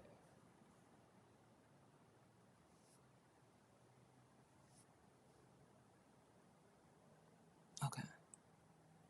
Linda, okay, so we're talking about how we're embracing ease at work in the next coming year. Linda, I put in my 2 weeks notice yesterday for my work from home customer service job and it feels great. Congratulations, Linda. Excuse me, it wasn't serving my life's purpose. Been having my eye on leaving the US for some time, getting my plans in order. Good, congratulations. Yeah, we're gonna make some take some action. My words for the year. So, 2022 for me was 2022 feels like abundance. That was my phrase for 2022. 2022 feels like abundance. And it did, didn't it? Right? It did to me. 2022 felt like abundance to me. 2023 for me is my year of being pretty radical. 2023, the year of 2023 for me is going to be a pretty radical year. I need to radically go get the stuff I want, right? I want a home in Costa Rica, I gotta go get it, okay? I want kids, I gotta go get them. This is a year of radical action for me. I want to be an author and a book publisher, I gotta do some radical action, take some radical action. So 2023, my words for the year, pretty radical. 2023 is pretty radical. I'm just that, so okay, be prepared to hear that. I am pretty radical in 2023. Yeah, right? Action, action. The last, I don't know, I guess since 2015, since I quit my job in 2015, I have been a person who has decided to put things into action and not just dream them, put them into action. Some of those actions took a long time, right? I wanted to start my YouTube channel in 2015, I started in 2019. Okay, I wanted to write my book in 2020. I wrote it in 2022. And the end of 2022, just squeezed it in there, right? So I'm not saying I am the best at this. Some things I can have an idea and act on immediately. Some things take more time, but I need to take some very radical action in 2023 to get the things that I want. I want a yacht, okay? I think my book publishing company is the best bet for me to get a yacht. And so in 2023, I need to form a book publishing company. I don't know how to do that. I don't know. I don't know how to do it. I'm gonna learn. I'm gonna learn. I'm gonna get some help.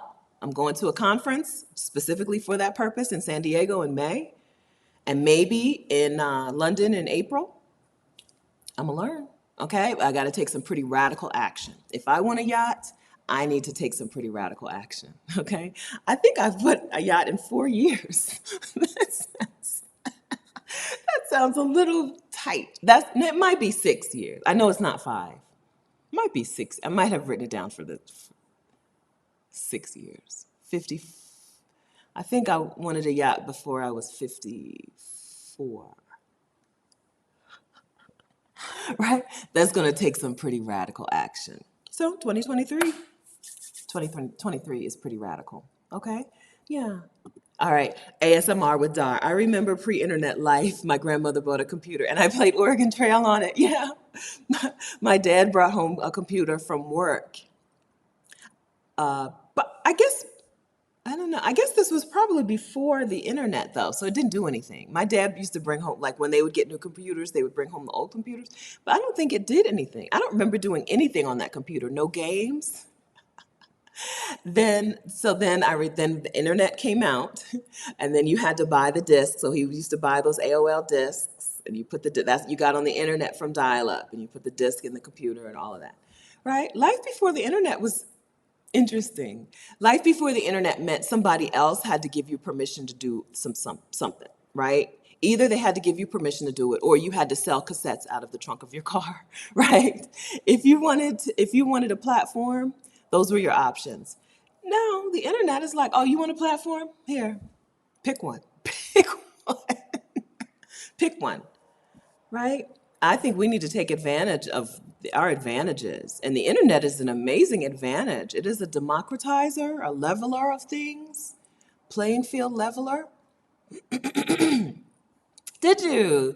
Toy Prophet Mother, I finished and published my book, Watching the Replays. Good. So, okay. I mean, it's a new day out here. It's a new day. People with something to say no longer need a white man to say, you're allowed to talk, but not you, right? That was the book world before. You're allowed to talk. There was just those, a handful of publishing companies. There's 5 today, 5 big ones. And back then, there were maybe 10, right? 10 big publishing companies, all headed by white men, all with, the people in charge, all white men. And they would be like, you, not you, not you, not you, you, right? Well, the internet was like, oh, me, me. I don't need you telling me what I can and can't do and who I can and can't reach and talk to. If you have something to say and you're not taking advantage of the internet, you are just shackling yourself. And I mean to use the word shackling, right? You are shackling yourself to today instead of to the possibilities of tomorrow. You're shackling yourself to struggle. If you're not using the internet to your advantage, if you're not on YouTube, you have something to say and you're not on YouTube, what are you doing? Get my YouTube. Let me link to my other channel. I don't have a link. My other channel is Stephanie Perry Media. I'm just going to tag it in here.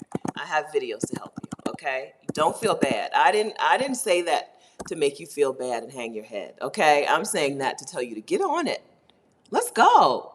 Let's go. If you have something to say, you should be on YouTube. Go over to my other channel, Stephanie Perry Media, where I teach you how to do that. Now, the reason this is a separate channel and not this channel is some of y'all, you only need to do as little as possible. This is your season of rest and doing as little as possible. Okay? We don't always have to be doing things and working on things. Do less. This channel is about doing less. Okay? That other channel is about spreading a message. If you don't have a message to spread, it's fine. You don't have to. Chill. Relax. Get you a hammock. Okay? But if you do have a message to spread, use the internet to spread it, please. Thank you. I teach that on Stephanie Perry Media. We meet at 5:30 Central Time, and we'll be back at it on Monday. Monday through Thursday of this week, we'll be meeting at 5:30 Central Time. We're not going to be Monday through Thursday going forward, but this week we will because I have some stuff to do. We do a co-working session for an hour, sometimes 90 minutes. If 5:30 Central Time, 6:30 Eastern Time is not a good time for you, use the replays like Tori does. Just watch the replay and pretend you're live with us, okay? Seriously, watch the replay and pretend you're live. If you just click on Stephanie Perry Media, you will find the other channel. Or let's see, I can write it out.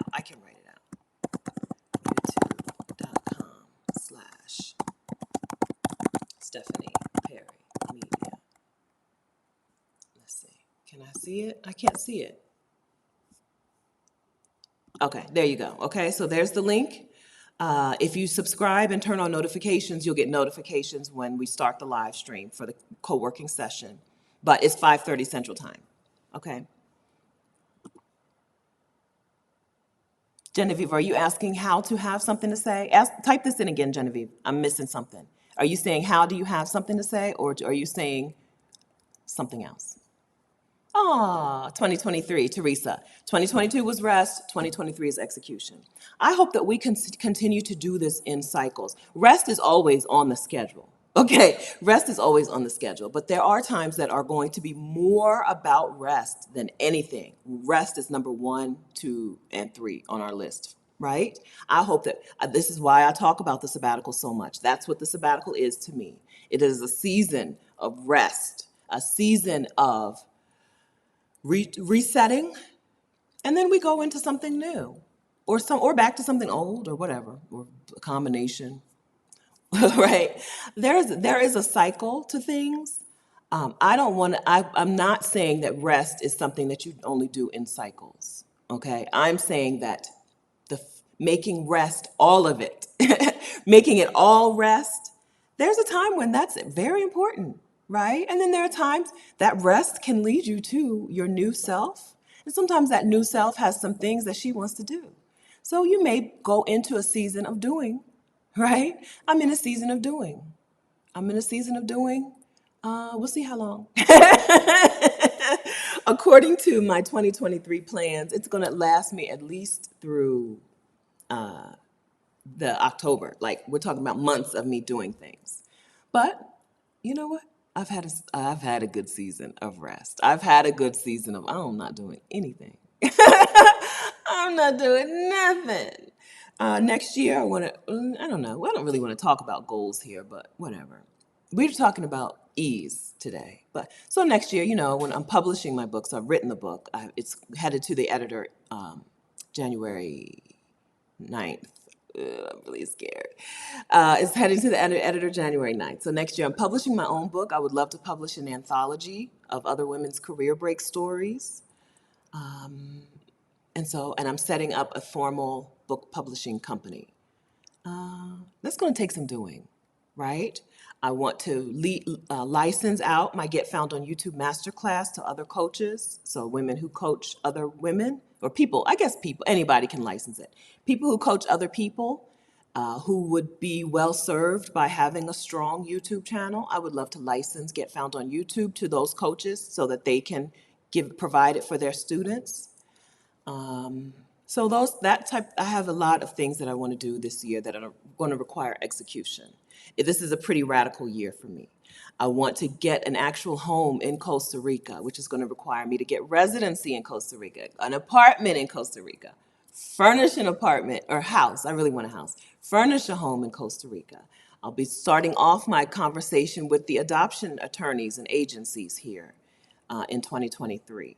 This is a process that's going to take years. I'm not exaggerating. The adoption process is going to take 2 or 3 years. So I'm not saying that I will be bringing kids into a house in 2023, but I will be going through that process. So this is a pretty radical year for me, right? But I'm resting.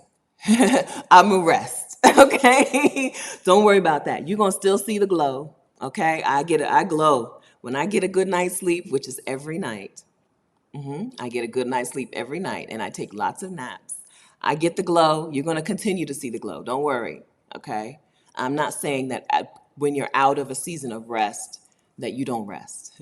I'm just saying this is a season for me of doing some things. So not all of you need to be in that season. Some of you have been doing some things for a long time, a lot of things, and you need to do little. Do as little as possible. Do nothing. It's okay to do nothing. Some of you I hope more of you have that as your 2023. I'm doing nothing. Thanks.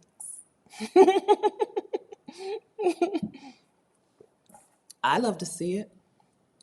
I've done it. I've done it, and we'll do it again. I've done it, and I will do it again, right? Part of my yacht plan, get a book publishing company going so that I can step away from the book publishing company. Right? And have them make me my yacht money. Get this book publishing company to make me my yacht money while I have stepped away. Right? Well, I just write cozy mysteries. All I want to do is write cozy mysteries about a house sitter who solves crime. Right? I don't want to run this business long term, which is why this book was super helpful. The E-Myth Revisited was super helpful. I'm setting up this business to not have to work in the business forever. I want it to make me money forever. Thanks. That's how businesses are, right? Just like you can invest in a house in real estate and it can make you money. You can invest in a business and it can make you money. I happen to be investing in a business that I'm starting. Some people invest in businesses that they buy. So that's what's going on. It is the season where I'll be working, but I'm a rest. Believe that. That's never going to be off of my list. It's never going to be off my calendar.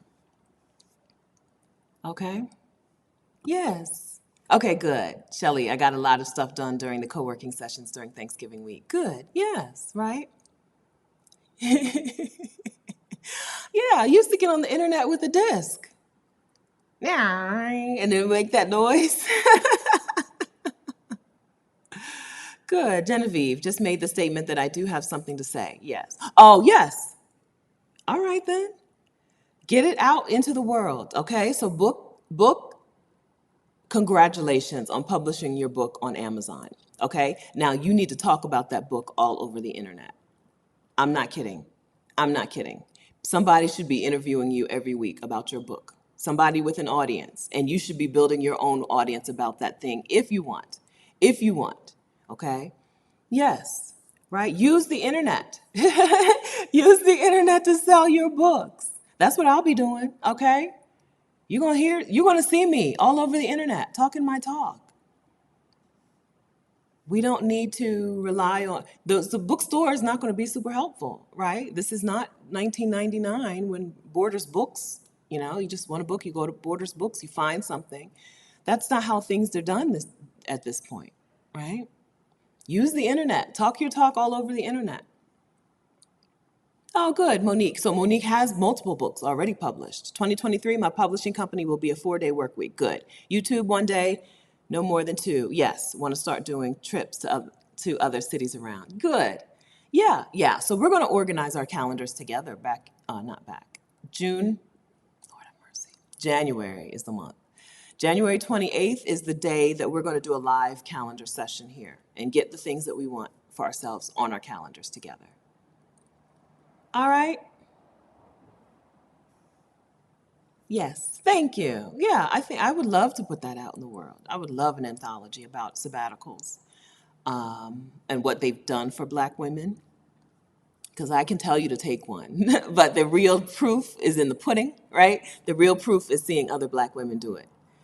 I would love to do that. I would love for my publishing company to publish that, among other things, right? I think that would be very helpful. And I would love to do it in 2023. Here's the thing. I don't know how to do it. 2023 is tomorrow.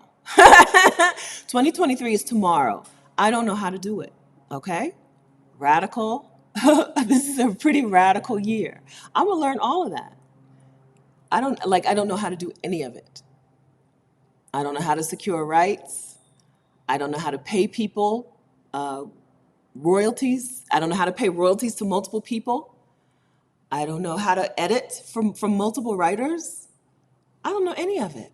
I don't know. We're going to learn this, right? This is why one of the reasons I started the other channel is to show, starting from I don't know how to do this to I do this, right? Hopefully by this time next year, the anthology will be out in the world.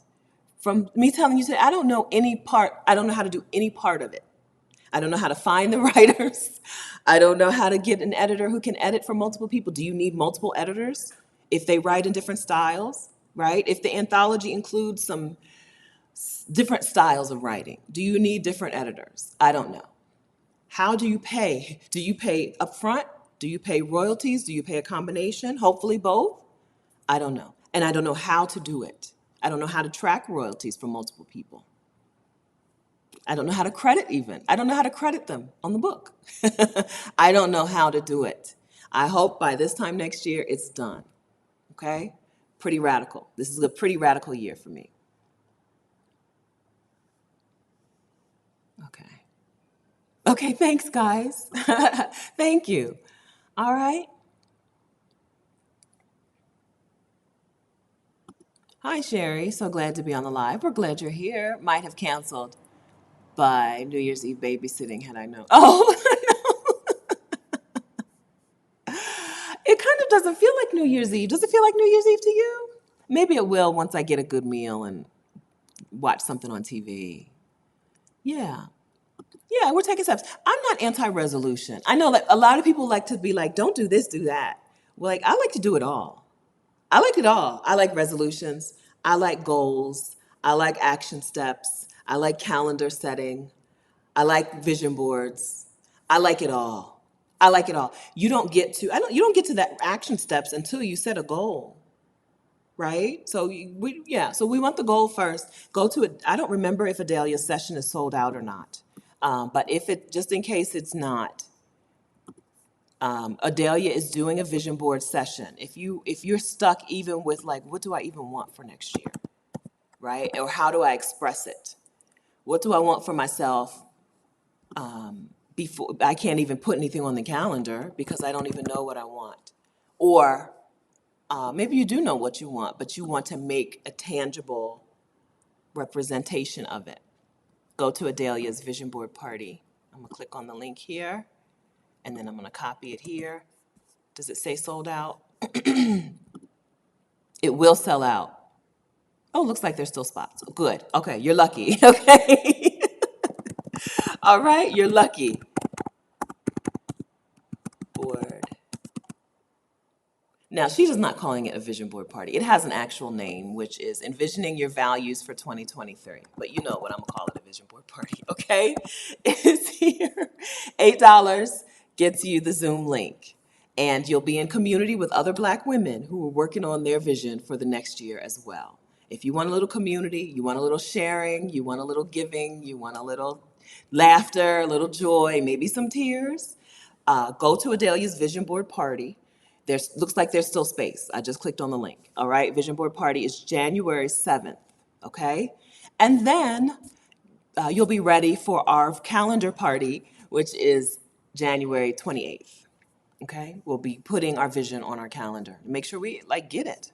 Good. Okay. Good. All right. Good. I didn't register because there was limited spacing, and I'll be in a hotel that day. I don't know. I feel like really,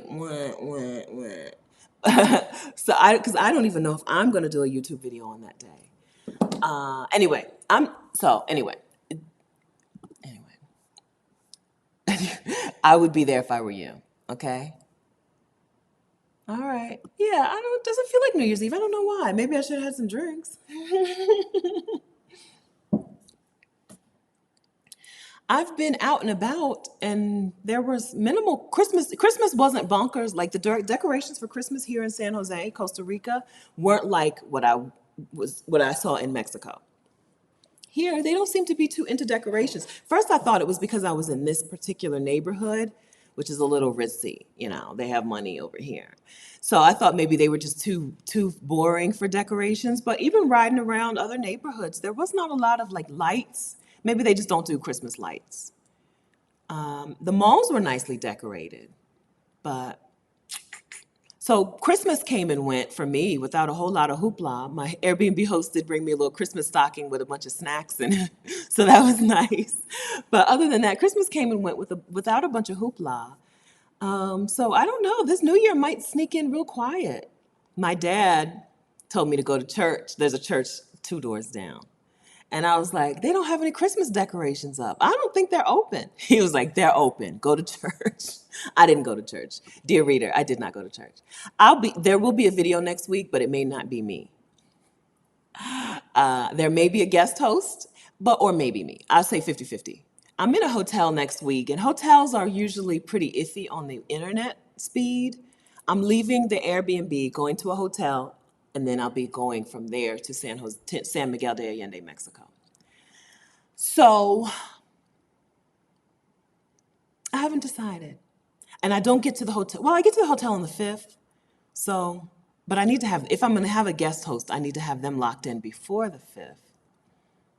So I haven't decided. I might be here. If I'm here and the internet is bad, just forgive me, okay? Just forgive me, okay? That's all I can say. I might be here with bad internet, hotel room internet. I've not had good success inside of hotel rooms with internet, right?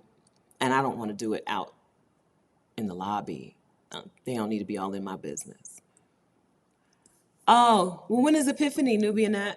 Maybe that's what it is. When is Epiphany? They went hard for the Day of the Virgin of Guadalupe, which is December 12th, I think. That's their girl. They love the Virgin of Guadalupe, okay? And they did party for her. I mean, party. Fireworks, get-togethers, food, decorations, church, right? Ascension. Epiphany. You told me Epiphany. Day 2022. Epiphany. When is Epiphany? No. Did we already have it? Oh, it's February. And I don't know. I'm just making up things. It says Friday, January 6th is Epiphany. Okay, we'll see. I'll be in the air. I think, no, January 6th is when I go to the hotel. I'll be in the hotel. So we'll see. I don't know. In Mexico, they love them some Christmas decorations, lights, like just driving down a regular street. You know, what is this little small town? Lake Chapala, right? The whole street, they would just run streamers and lights and stuff across the streets. And I mean, they went in. They always have altars at different places, but they would decorate the altars. And so I was expecting to see some of that. The malls, like I said, the malls and the shops and stores are decorated, but the houses haven't seemed to be decorated for Christmas. Might be electricity. The electricity might be expensive, right? It could be a simple solution. I have seen wreaths, but not, and I've seen some blow up reindeer. There's like 3 or 4 different houses within walking distance has the little blow up reindeer on the front yards. But that's it. It was quieter. This Christmas was quieter than a Christmas in Mexico. Charlene Easter. Hi, Charlene. Would you share more about the calendar party? We're just going to get together live here on this YouTube channel on January 28th. We're going to have already mapped out our vision and our goals for the year, right? This is where I'm starting my stuff. And we will get together and just figure out, so if this is a goal that I have for the year, what needs to be on my calendar so that I achieve this goal? And how often does it need to be on my calendar? So my goals, let me tell you. 2023, that's 2022. My 2022 and 2023 goals are kind of similar because some of the stuff I didn't do. All right, 2023. So I want to run a 10K. So you know what needs to be on my calendar? Running. Running and cross training, running and some other kind of workout on my calendar. And that probably needs to be on my calendar 4 or 5 days a week. Okay. I want to sell 10,000 copies of my book, Job Detox. So what needs to be on my calendar? I need to be pitching myself to be interviewed out in the world. How often? Probably 1 day every week. I need to spend a couple hours pitching myself. I want to get a home in Costa Rica. So what needs to be on my calendar in 2023? I need the FBI background check. I need like an actual date on my calendar for that. I need time to research my apostille birth certificate thing. I don't know what that means. I know they say I need a birth certificate that has been apostilled. I don't know what it means. I need time to actually research that. I need to open up a Costa Rican bank account. These are things that I need for on my calendar. In 2023, I want to go to Marrakech. We're going. That's on the calendar. Meetup in Marrakech. That's already on the calendar. I want to go to I would love to go to Zanzibar or Fiji. I'm kind of backtracking on these now. Zanzibar would make a lot of sense from Marrakech, but I don't have the time. I don't have time either before or after the trip because of the book publishing conferences. I'm going to probably going to 2 different book publishing conventions that sandwich the Marrakech meetup. The last one I'm definitely going to. The first one I'm probably going to. So I don't know that I'm going to get to Zanzibar then, right? When I'll be as close, as close as that. So I may not get to Zanzibar and Fiji. And then I'll be getting residency here in Costa Rica, and it's harder to fly to Zanzibar from here than if I was in the US. And then Fiji would make more sense, not a lot of sense, but Fiji would make more sense if I was in California already, but I can't go to Fiji in May because after the book convention, after the conference I'm going to in May, I'm going back to the East Coast to do a little something. And so I can't, okay, anyway, on. Next, okay, so those, I don't know how to put those on my calendar. Okay, next, I want to go on 6 dates in 2023. What needs to be on my calendar? I need to go out and do social things. So I need to find some social things in San Jose, Costa Rica to put on my calendar. I need to also spend some dating app time, I think. And then I need to go, I think seriously for me, going to the co-working space a couple of times a month is a good thing. I think going to a co-working space a couple of times a month gives me a good way to meet available men. And then another goal for 2023 for me, publish other authors. What needs to be on my calendar? I don't know. I guess learning how to do it. We want to send 2 Black women on sabbatical next year. I have a quick update on that. We want to send 2 Black women on sabbatical instead of 1. So what needs to be on my calendar? More Patreon stuff, more talking about the Patreon community. I want a license get found on YouTube, into other people to use in their coaching programs. So what needs to be on my calendar? YouTube ads, sales calls, cold pitching, relationship building. Those things need to be on my calendar. So this was a long answer to your quick question of what do I mean? So on January 28th, by January 28th, I hope that you have mapped out some things you want for yourself next year and what it's going to take to get you there. What? And then on the 28th, we're just going to put it on our calendars. We're just going to pull out our Google Calendar or whatever you use. And I have bad news for you, Cassandra. Okay, yeah, okay, on the 28th, we're going to get together and we're going to put them on our calendars. Cassandra, okay, so the Exodus Summit group is meeting up in Marrakech, Morocco, April 20th through 24th. The tickets went on sale on December 26th, and the tickets sold out on December 27th. So the Marrakech meetup is happening, and it is happening next year in April, but the tickets are sold out. And we did not anticipate the tickets selling out in less than 24 hours. So you don't know about the meetup because I have not had a chance to tell you guys how to get tickets to the meetup. So the only way you knew about the meetup is if you open the email, if you're on the meetup wait list, right? And you open the email and you went to that, or you were Rashida's subscriber and you watched her live stream the day that we announced tickets are on sale. We did not anticipate selling those tickets out in 20 hours. And so a lot of you who want to go do not have a ticket to the Marrakech meetup. Okay, what you should do, if you want to go to the Marrakech meetup and you want a ticket that someone else has bought and wants a refund for, because some people are going to get refunds. Things happen, right? They bought their tickets in December, the meetup happens in April, refunds happen, okay? If you want to be on the refund list, you need to go to the Exodus Summit Facebook community and make sure you're in the community, facebook.com/Exodus Summit.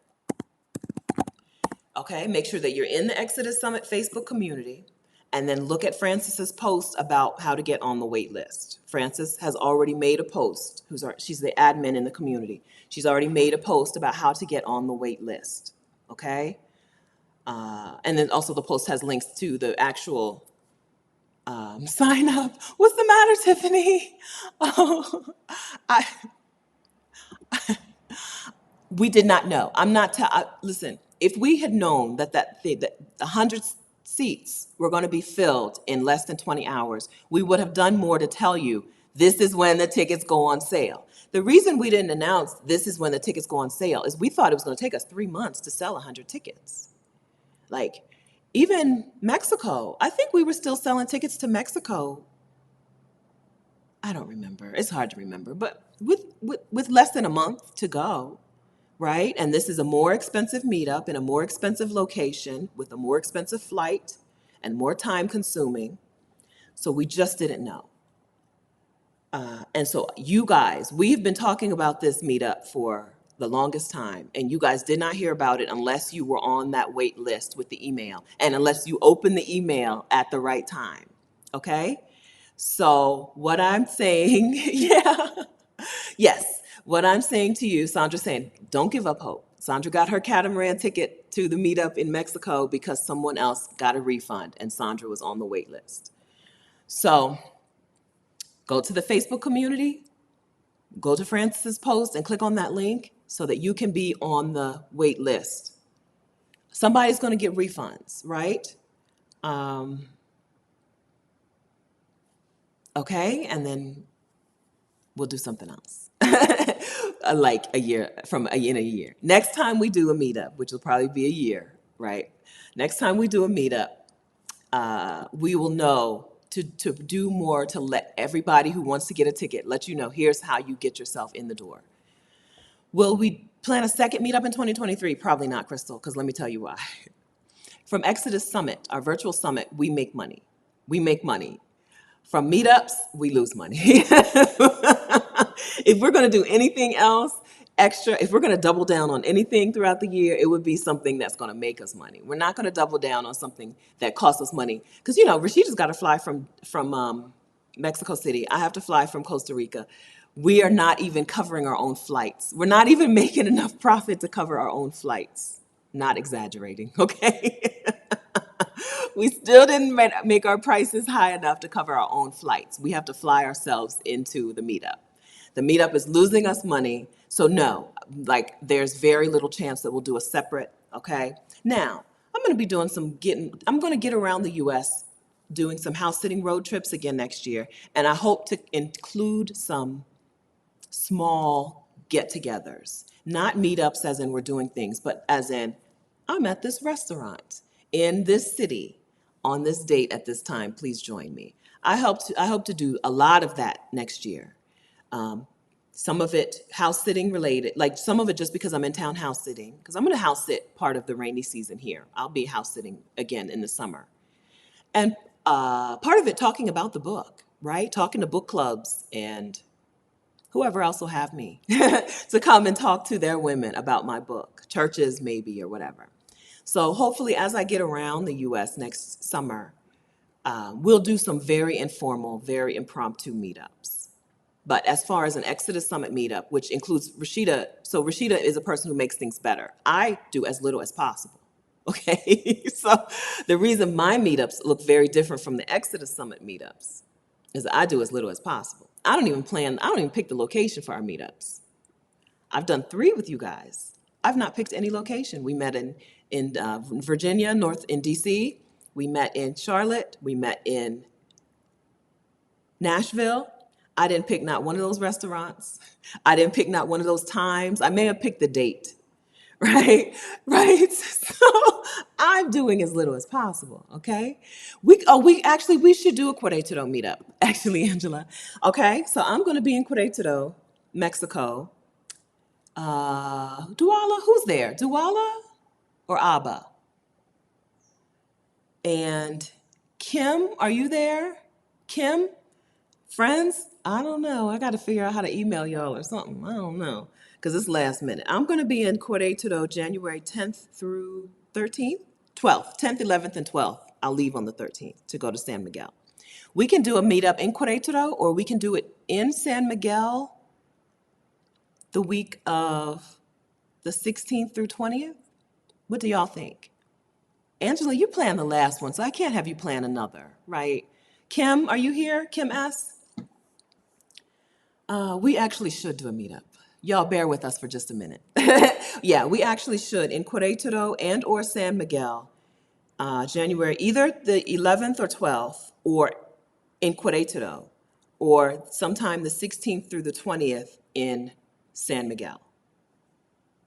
Who else is here? Abba, is it Abba? I think Abba, I think Kim S, and maybe the other Kim, not the other Kim. Nobody wants to be called the other Kim, but maybe the 2 Kims. January.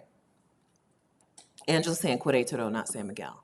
Okay. Okay, Kim, there you are. Okay. Okay. All right. Okay, Querétaro, either January 11th or 12th. Let me look at my calendar. Because I get in on the 10th.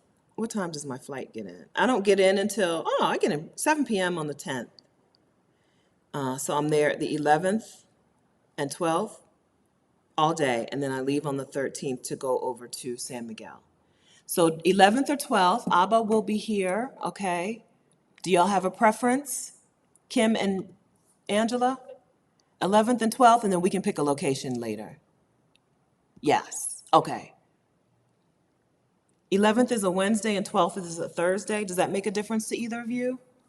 I have your email addresses, so I can just email you. If anyone else here is watching live or the replay and you're going to be in Querétaro, Mexico, January 11th or 12th, email me. And I will put Querétaro meetup in the subject line. Seriously, I don't read my email. I don't open my email every day. I'll go look through for this. Okay, I'm not. This is why I need an executive assistant. Somebody may have rolled their eyes when I said I need an executive assistant because they're like, girl, you don't do a whole lot. You don't, but I don't open my email. I'm pretty sure I have missed out on some money somewhere because I don't open my email. I know, because every now and then they'll be like, I had an interviewee from the New York Times. I almost missed her email, right? The New York Times. I would never have seen that email except for it just happened that I opened it that day. Okay, so if you're going to be in Querétaro that time, email me, Stephanie@Vaycarians.com, and I'll tell you where we've decided to meet. Kim says it doesn't matter. Angela wants to do it in her home? Okay, we'll keep it small. Okay, good. Okay, do you have a date, 11th or 12th, Angela? So you do so much. I want you to, Katrina's like, wait for me, wait for me. Katrina's coming to, no, it's okay, Katrina. It's okay. We'll do, if they want to come, so Querétaro and San Miguel are very close. So if y'all want to come to, so Katrina and I are in a beautiful Airbnb in San Miguel, the 16th through 21st. So y'all can also come over then. We can do 2 meetups. Because we're going to eat food every day in San Miguel. So if y'all want to hop on a bus, come on over. Okay. Cinderella, I'm on the Facebook page for Exodus Summit. I don't see. Look for a post from Francis. I don't want to put her last name. Do I want to put her last name on here? I don't know. Just look for a post from Francis that says waitlist. And if you give me a few minutes, once we're finished here, I'll go and bump that post up. Actually, I can probably just do it now while we're deciding on our meetup date. Let me go into the group. Exodus Summit. I'll just bump the post. You know how I'm gonna leave a comment so that it bumps it up so that everyone can.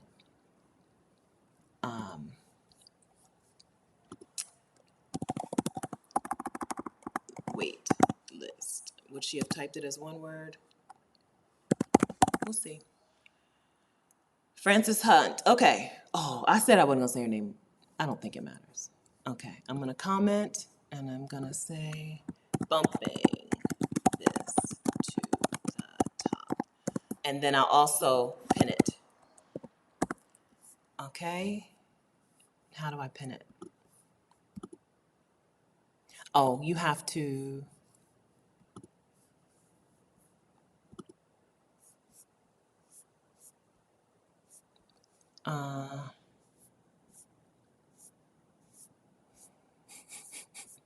What is it called?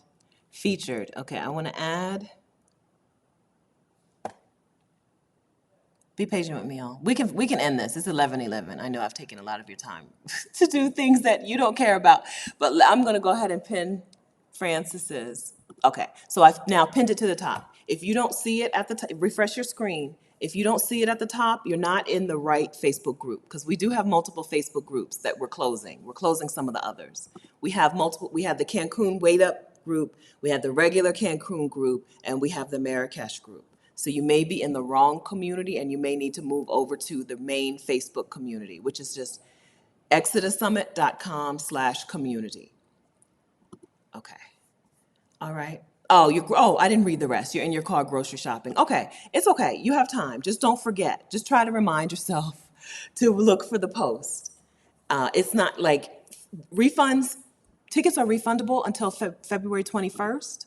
So I expect there to be some tickets entering the pool. Some women bought tickets and things will change, right? And so February 21st is the last day for refunds of your tickets. And that's you. If you've already purchased your ticket and you now already know you're not going, go ahead and email us, hello@exodussummit.com, and get a refund, okay? Don't let us hold on to your money if you're not coming to the meetup. Okay. No, Linda, Facebook is the only way that we're doing this. It doesn't, if you're not on Facebook, the meetup is not going to be helpful to you anyway, right? Like getting a ticket to the meetup, if you're not on Facebook, means you're going to miss everything in the meetup because we're going to share our locations, our times, our dates on Facebook, right? So getting a ticket to the meetup, not worth it. If you're not on Facebook, you're going to miss everything, okay? If you are opposed to Facebook for moral reasons, I understand, but we don't have a better platform right now to do things on. Yeah, some women just get a fake Facebook profile for this purpose, right? Some women make a fake profile, but if your beef with Facebook is legitimately, I don't mess with Facebook. I understand, but we don't have a better way to communicate any of the meetup information with you. It's not like the summit. The virtual summit, you don't need Facebook, right? But the meetup, we need to, here's where we're getting picked up. Here's where the van's coming to get us for our thing. Here's where we're meeting to take our city tour. Here's what time we're having breakfast, all of that. Okay. Okay, I feel like we covered a lot in the last 10 minutes. So we have talked about the wait list for the Marrakech meetup. I would look at the flight prices seriously. This is not the same as us going to Cancun, even though Cancun wasn't super cheap last year. So look at the flight prices, okay? If Marrakech is doable for you, then go ahead and get yourself on the wait list. And let's see what happens. Let's see if you can get a ticket. Don't count it out. We've talked about meeting in Querétaro in January with Kim, Angela, and Abba. And then the Atlanta crowd is working on their own meetup. I don't think you can share your email addresses here. So I don't know how you're going to organize. I would organize a meetup in the Exodus Summit community, right? Seriously, I would go to the Facebook group and organize an Atlanta meetup there. That's how I ended up in the Nashville meetup and I think Charlotte, right? Danica in Nashville was like, hey, let's have a meetup on this day. And I was like, okay, I'll be there, right? And then she took me to a vegan restaurant. Oh my gosh, can y'all believe it? Hi, Danica. Can you believe it? She's a doula. She's very patient and she's used to like coaching people through difficult times. So she walked me through the vegan restaurant experience in a very loving and gentle way. I still can't believe it. I still can't believe it.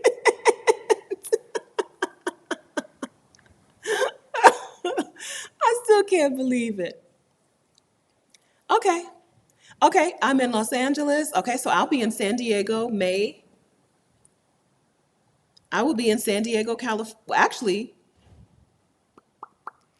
I will be, okay, I'm going to be in San Diego for the conference, May 3 through 6 or 7.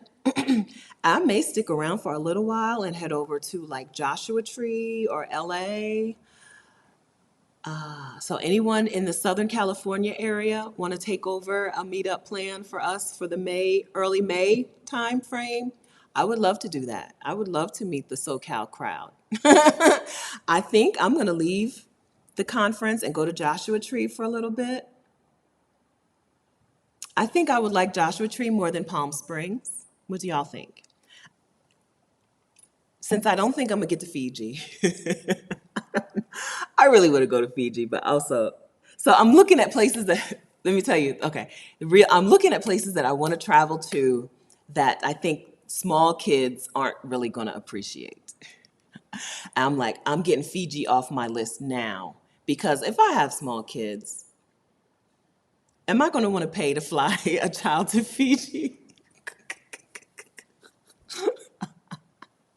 That's really how I'm thinking. That's really how I made my 2023 travel itinerary. Well, do I want to pay all this money to fly a 5-year-old to Fiji? They don't need it. A kid is happy with a pail and a bucket, a sand bucket, like in the backyard. I don't want to fly my kid to Fiji. So let me get Fiji and Zanzibar out of the way now. That's really how I made my travel itinerary, but it just doesn't really fit. Fiji is far from everything. I'm not going to be close. The closest I'll be is May in San Diego, and that's still not close. And it's just, I don't have the time. I don't think I have the time. Okay, Katrina said Joshua Tree. Oh, it'll be May. I know I'm jumping around, Kat. I know I've been jumping around. I'll be in Southern California in May. So I'm excited. I've never been to Joshua Tree. I know, Auntie Trey, Joshua Tree is the desert. It's a place where you can just find a beautiful Airbnb in the desert, maybe with like a hot tub or a little plunge pool or something, and maybe not, and just be out in the desert and go hiking. I envision myself being a person who goes out and hikes I'm in Costa Rica right now where there's hiking, and I have not hiked. So I don't know if I'm living in a delusion or what. But I envision spending a couple weeks in May. After I go to this conference, I think I'm going to learn in the conference how to start a publishing business, right? I mean, it's the International Book Publishers Association. I'm going to leave there with some ideas flowing. And I think I'm going to put myself in Joshua Tree for a few days or a couple weeks and work on that. I would love to house sit there. So I have a house sit alert set for that already. But I've never been there. Auntie Trey, we're not letting the bugs ruin our dreams, okay? There are bugs everywhere in the world. There are bugs everywhere in the world. I don't know where you're going to go without bugs, okay? I've said if you need to be without bugs, you need to be in a high rise. Joshua Tree is not a high rise location. And so I want to live my life, and I'm not letting bugs determine what I do and don't do. I don't care about them. I don't care about a bug. I don't care about a snake. I'm gonna live my life. This is it. I don't know how many times we get to enjoy this planet. I don't know how many times, but I think once, as far as I know. I want to enjoy the planet. It's beautiful. It's amazing. So, yes, Elena, my father is 76 and just returned from Australia, New Zealand, and Fiji. Wow, I have to catch up. Yes, don't let him outdo you, girl. Don't let him outdo you. Don't let him outdo you. Yeah, I seriously, that's how I made my list. I was like, let's go to the expensive places where I don't want to have to take my kids. If there's a kid in 2024 and I go to Fiji, I have to fly the kids to Fiji. Can you imagine? Right? Business class for a child who is not going to care that it's Fiji. Right? No, I would prefer not to.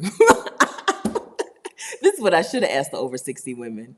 How do you indulge? How do you enjoy things and experience abundance without paying for your kids to do it too?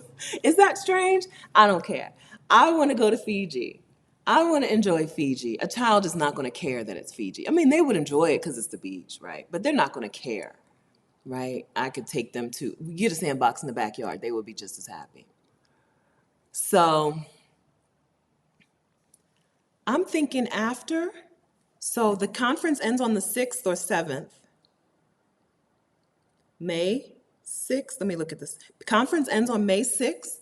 As far as I know, I'm gonna get in my car on May 6th or 7th and head to Joshua Tree. What do y'all think about that? No, my hotel reservation ends on the 7th, but that don't mean nothing. I can change that.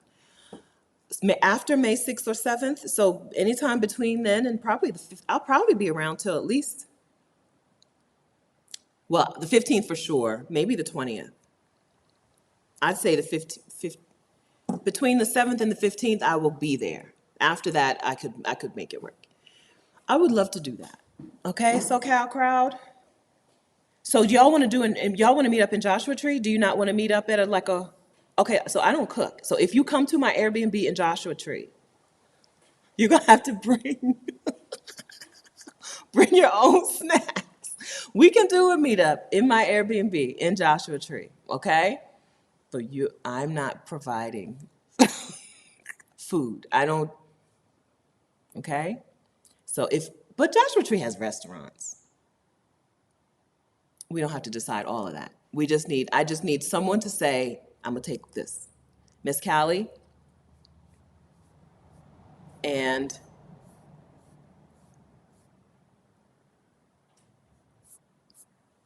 I done lost you. I done lost you. I saw your comment that said after the 7th. Let me see. Let me just put in 7. Didn't I see your comment that said after the 7th? I can't find you. Did you leave? 6. Uh, there you are. Yamoya. I'm going with Yamoya, but you're going to have to correct me on the pronunciation of your name. Okay? And Ms. Littles? Okay, so I'm assuming y'all are in the area. I'm open for dinner in San Diego during. I'm open is what I'm saying. I'm open. We could, because even in Nashville, one of the women couldn't make it to the other meetup, so we just met up separately, right? If I'm open, I'm telling you my schedule. I will be in San Diego at Coronado. What is it called? That Island, Coronado Island.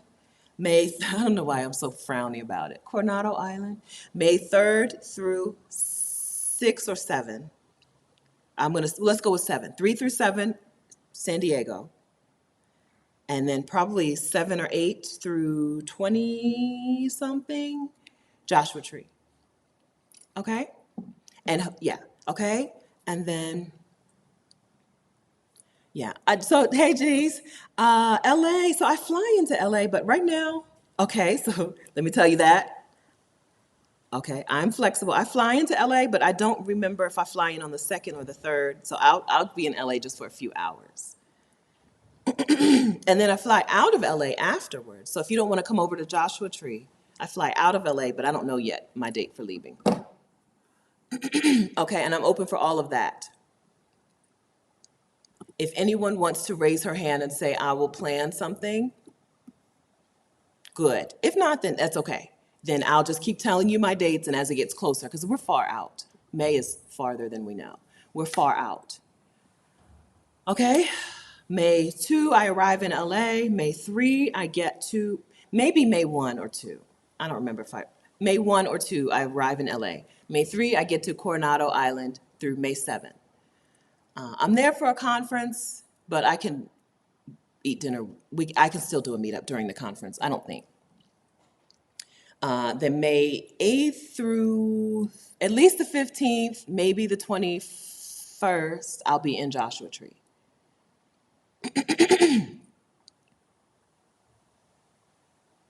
Yes, May, the desert. May, Joshua Tree.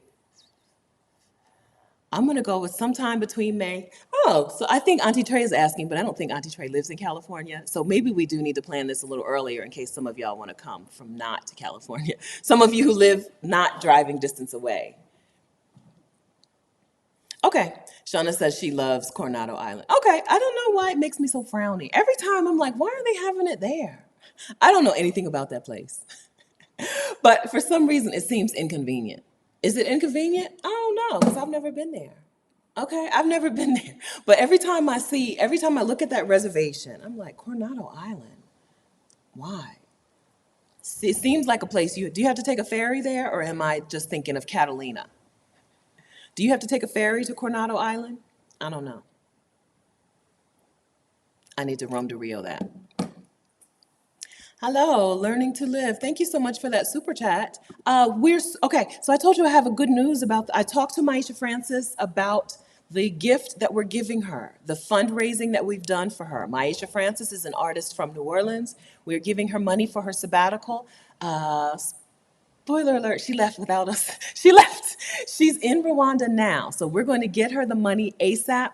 I'm going to send her money very soon. We're not at the $25,000 mark, so I'm gonna top it up, okay? But if you want to make sure that we make it to the $25,000 mark to give to Maisha Francis so that she can extend her time in Rwanda, then you can give money in a couple of different ways. You can give it here on Super Chat, but Cash App is really easy because Cash App does not take a cut. YouTube takes, I think, 40%. So Cash App is the easiest way to Cash App. Let's look here. I'm gonna look for the link. To give money to top off this sabbatical fund. We're over 20,000, but we're not at 25,000, but I'm just gonna give it to her, okay? Yes, we're about $4,000 short, but it's time to just give her the money. She's already gone. We gotta give her the money. So I'm gonna top some up, but if you wanna contribute to that, this is a way, of course. Cash App, my Cash App is $SPerry302. Or if you're already a member of the Patreon community, the Patreon money is already going to her, right? If you want to join the Patreon community, it's not too late. You can join the Patreon community at patreon.com/Vaycarians. Okay, So those are the three ways to get money into the Vaycarian Sabbatical Fund so that we can get Maisha her money. It'll be early January. Cash App, S Perry 302, $ S Perry 302. Here on Super Chat, YouTube takes, I think, 40%, or become a member of the Patreon community at patreon.com/Vaycarians. Okay? And then hopefully we'll get to talk to her. Since she's already in Rwanda, we need to get on the ball. She left us. She left us. She's like, I am not waiting on y'all. She was also very generous with the money. So in what she's going to do with the monies, with some of the money. So that's been good. Yes. Oh, yeah. So Maisha, we don't talk enough about her, which is why I think one of the reasons it took so long for me to get to the point, to raise $20,000. I haven't talked about this enough. One of the things I'll be putting on my calendar is more talk about the Patreon situation. Okay, more talk about that. I think a lot of you don't even know that we're raising money to send a Black woman on sabbatical. Every now and then we'll talk about T-shirts, but that's work and I don't want to do more T-shirts. But we're going to do this in a better way next year. This was a good thing. I think we did a good job. We got to $20,000 in a year to send a Black woman on sabbatical. I think that is something that we should be proud of. And we will do some celebrating of once we get her the money.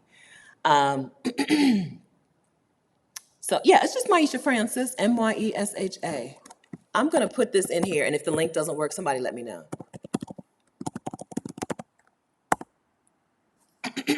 I'm pretty sure. I don't think it has like a special name. You know what I'm saying? Let me look it up myself. Since we're over time anyway. Let me just look.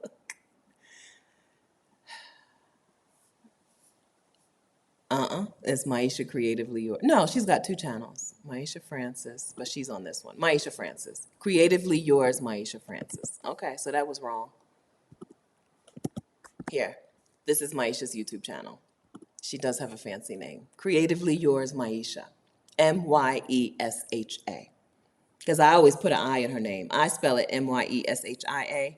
Wrong, just loud and wrong. I've put that on every time we've talked about her and put her name in the thing. I've spelled it wrong. Okay. So, yes. So this is our literally like last day push, last weekend push. I'll send her some money. I sent her the money next week. If we're not at 25,000, I'm still just gonna top it up. We're gonna send her the 25,000. The T-shirts, Stephanie. T-shirts require me to find a designer, pick a design, tell you about the design, all of that. All of that. That's a lot. Every time I say something is work, somebody's like, that's not a lot of work. I'm like, to you. I don't do things. I'm not exaggerating when I tell you I don't do things. I do as little as possible. I mean that. I don't know. I know people who are used to doing a lot don't see themselves as people who do a lot. But there are people who do a lot. I do as little as possible. Seriously. And every time I have to do something new, I have to weigh it. Do I want to do all of that? To some of you, it's not all of that, right? But I'm not a do-a-lot person. I'm not made to do a lot. I'm not. She's like, okay, understood. I'm not made to do a lot, right?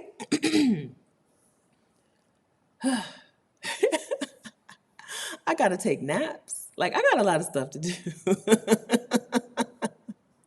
Okay. All right. So I don't know that we figured out the Querétaro or the San Diego situation, but I think we've got a good start on them. She was like, okay, bye. Bye, USA. I'm in Rwanda now.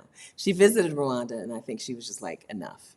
It's hard to come back to the US. It's hard to come back to the US after being in some place where you just feel safe and loved and creatively charged up, right? It's hard to leave that and go back to the United States, you know? So she was like, Actually, I'm gone. If y'all send me money, you send me money. If you don't, you don't. Okay? So next week we're sending her money. So these are the last few days to push. There's another Patreon payment coming. So I'm waiting for another Patreon payment to come in. And then we'll send her that money on. And then we'll move on to our next person. Part of me wants to just wait because it took a while. Part of me wants to just wait and not choose the next person until we have the money. But I think it would be harder to raise money when you're not raising money for a particular person. So this is something I need to just think about. And right, maybe if anyone has any input, any fundraising input, let me know. But as far as I know, 50-50 chance on whether we'll know who we're raising money for next time or not. We may not. We may just raise it and then decide. Because having her wait for a full year was a lot. That was a lot. Yeah, I do things. I do things. I got a lot going on. Adding something new really means I need every time. Some people will add stuff on and then one day their plate just collapses. The little paper plate has collapsed under the weight because they don't realize that they keep adding on things. I am very aware of every little thing that has to be done when I want to add something on, and I have to weigh it. Can I? Will I? Shall I? And a lot of times the answer is no for me. I say a lot of no's. Now, again, some of this is natural. Some of it is I'm a natural no. I'm naturally, because somebody else can do it. But some of it is that I'm naturally a no, but also like I'm still learning how things sneak on your plate without you realizing it. And I'm being very intentional. Some of it is natural and some of it is intentional. All right. So last year, I asked some women if they wanted some sabbatical money. I asked women creators specifically last year. I said, if you are a creator and you create something, email me if you want $25,000 to take some time off of work. All right. And the caveats were if $25,000 is not enough for you to take a significant time off work, 6 months or more, then don't do it. Wait, find another way, right? I want to give this money to somebody who I know is going to be able to put it to use. And I think those were the only Black woman creator who couldn't use $25,000 to take a significant time off work. We got some good applications. I narrowed it down on my own just from reading them to 4 finalists. And they were women who were already creating things. I had a lot of women who said, if I had time, I would do this. And I understand that, but I wanted someone who was already making things, already doing something. So Maisha is a visual artist, a painter, and other visual arts. Alicia, a musician, Alicia Renice, our filmmaker, Sonia Unapologetic, Sonia Livingston, and a woman who I've lost touch with, Anju, Anju, Anju or something. I lost touch with her. She is an apothecary. She was into apothecary stuff, and she made scents and perfumes. And then we just got together live and drew a number. Literally, we did a live number draw. Maisha's number came up. I think it was, I don't remember, maybe number 2. Maisha's number came up, and we said, congratulations. We'll raise the money and give you the money. And then we did a December Declutter Challenge, which got us off to a strong start. I think we raised $5,000 from the December Declutter Challenge. And then Patreon, every time, all of the monthly Patreon money goes into that account. All of the t-shirt money. So I have a shop. I have like These Jobs Ain't Loyal t-shirt, Boycott Winter. You may see them on this screen and you may not, but if you go to my YouTube channel and click on the button for shop, you'll see it. If you go to my channel, Stephanie Perry, you'll see it there where it lists out my videos and stuff.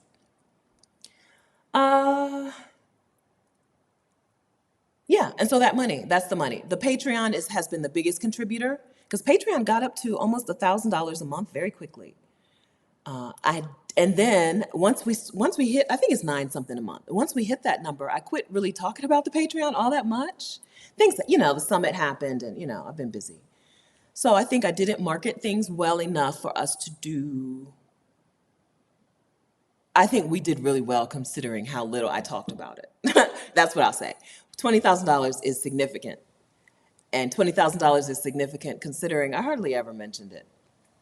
After we got going, I hardly ever mentioned things. So next year I want to do two. So that's Maisha. And then separately, my business separately has sent a woman on sabbatical or has paid a woman to not work this year. So next year I want to increase that and I want to double. I want to send two women next year. How we will decide? We'll decide that together. After we pay Maisha, we'll get together one Saturday and talk about it and decide that. But once we pay Maisha, which will be next week. Next week. Yeah. So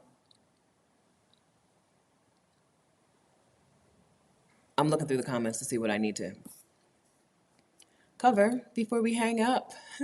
Before we end things, I need to make some coffee. Ugh. I don't have any breakfast. So I need to make some coffee and then I need to go to the grocery store and shop for my last week in this house. My house, my last week here.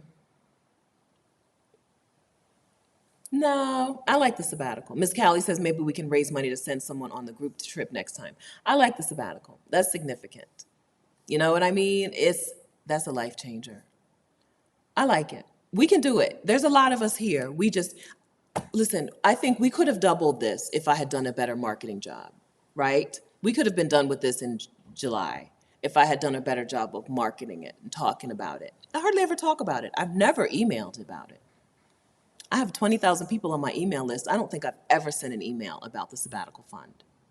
Okay? So this is a me problem. It's not an us problem. It's not the goal's too big. This is not a problem of the goal being too big. I want to be clear on that. We set an amazing goal. We did an amazing thing. We've done it, okay? It wasn't the goal too big. I think it was just I didn't talk about it enough. We started this because originally we used to just pool money to give to just women. We gave money to Allison, a baker in Columbus at the North Market, so that she could help to equip her bakery. We gave money to Farmer C, which helped her she bought a shed. A portion of the money, the money didn't buy her a shed, but the money went to the shed. Some of that money went to her buying a shed. She's a farmer in North Carolina. We raised money for Imani, a student who was leaving Baltimore, heading to Brown University at the time. We gave her a little money to get her started or get her set up in her new hotel room, new dorm room. We gave some money to, it was over 6, more than 6. I've counted off 3. We gave money, okay? So we had been giving money in smaller bite sizes, helpful amounts of money, $200, $300, $400, $700, $800. I think I was 3 to 7. I think everyone got at least $300. Some got 7. And I was like, oh, if we put this together, we could change something for someone. $300 is great and helpful, but $25,000 can do something. So we're going to keep the goal. We're just going to do I am going to do a better job executing it on my part. I think we should have done another challenge so when something works, you should double down on it. And that declutter challenge did get us off to a strong start. And then I never did another challenge. I thought about it. I wrote it down, but then I just didn't have the chance to do it. Once the summit happens, or once the summit planning starts, pretty much everything else has to take a back burner in my life.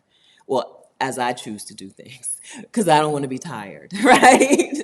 So once August and September, October are all Exodus Summit stuff. And then November I went on vacation, and that was pretty much the end of my year.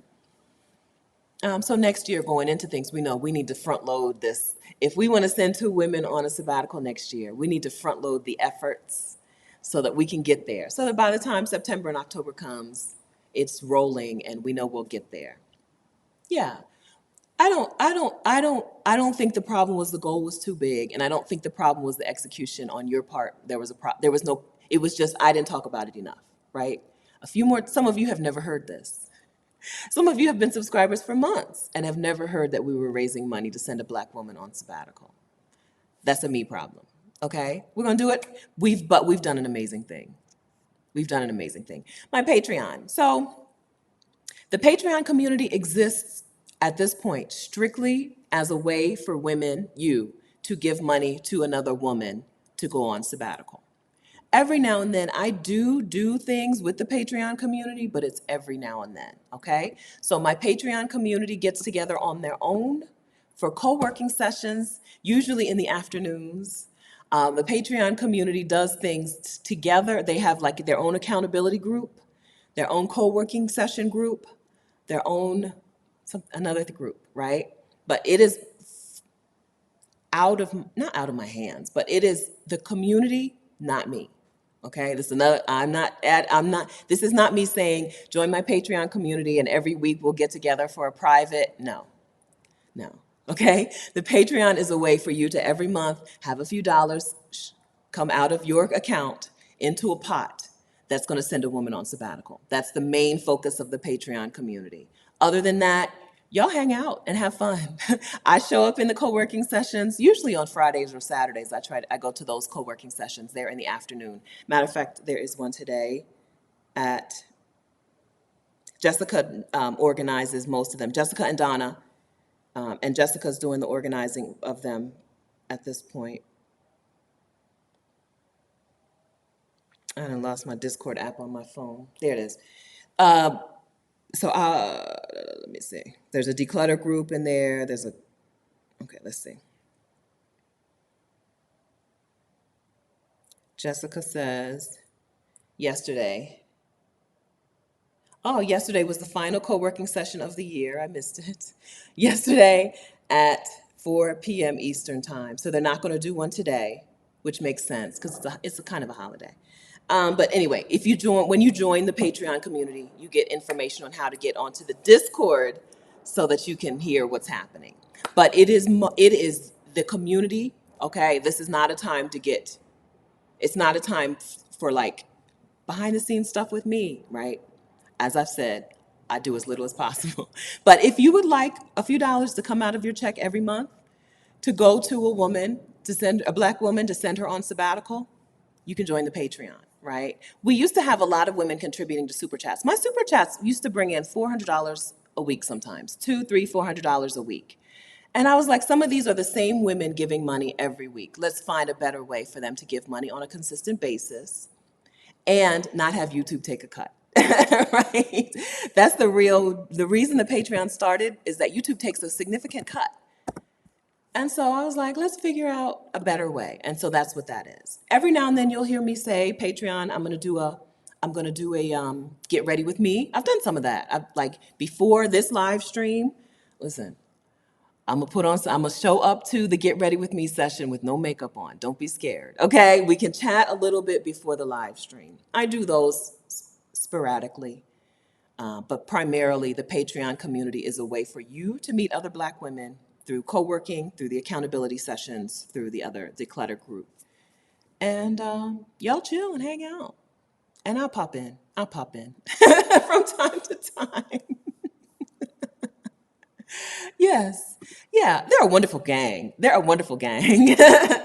Jessica is in San Diego, in Southern California.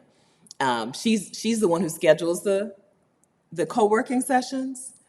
And so she's not here to tell you how wonderful they are because she watches on replay. She'll always be like, I'm going to watch your video later.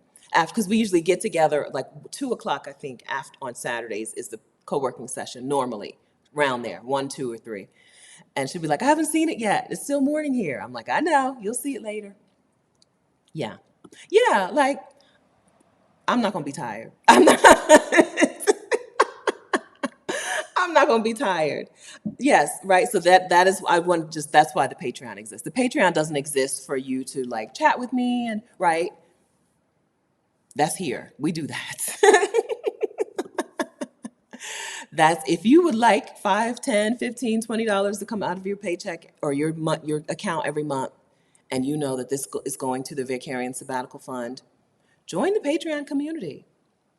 And soon we'll get Maisha over there we'll do something here on this channel and we will do something private over there to thank that community. It's been wonderful. Yeah, they're wonderful. They're wonderful. Reba, are you here? So Francine's here. Francine was here earlier. We've been on for 3 hours, so we've lost some people who were here. But Francine, Reba, they're always in the live stream. Igami, her name is not Igami, but her YouTube name, Shauna, who's house sitting right now. Shauna is in, I think you've left Puerto Rico and are now house sitting in Mexico, I think. Right. So there's a core gang of women who hang out in co-working sessions and get some things done. Reba, during the co-working sessions, I think it's okay to say this. Reba made a puzzle book, and the book is on Amazon. Like during the co-working sessions, she did the work. Hi, Reba. Did the work, made a puzzle book. The puzzle book is on Amazon. Right? Like, I'm really excited about what co-working sessions do. I think they are I don't know if the wave of the future is the right way to say it, but the wave of the today. Having a time on your calendar. The calendar is the key. The calendar is the key to all of your dreams. Your dreams are just a calendar away. Calendar entries away. Okay, thank you, Reba. Your dreams are just a calendar away from fruition. And those co-working sessions are what is making some things happen for some women. So we're doing co-working sessions in the Patreon community. Here's Donna. Yes, right? Donna used to run the Thursdays, I think. She's taking a break for a while. Hey, Donna, you should hear how many people achieve their goals after attending. That's right. That's right. Accountability plus like blocked off calendar time. That's the secret. You want to know the secret.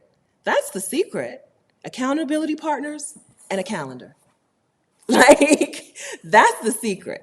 I mean, you need some hope and some faith, some skill, which you can acquire during the accountability sessions, right? You can take the accountability sessions to learn something, right? But that's the difference. That's the difference.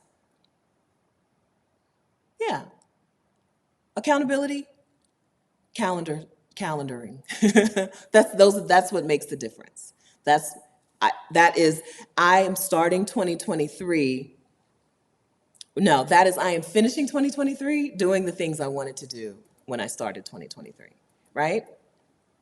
The things from my 2022 that are done, from my 2022 vision board, right? The things that are done today on December 31st, 2022, are the things that I had accountability for and that were on my calendar.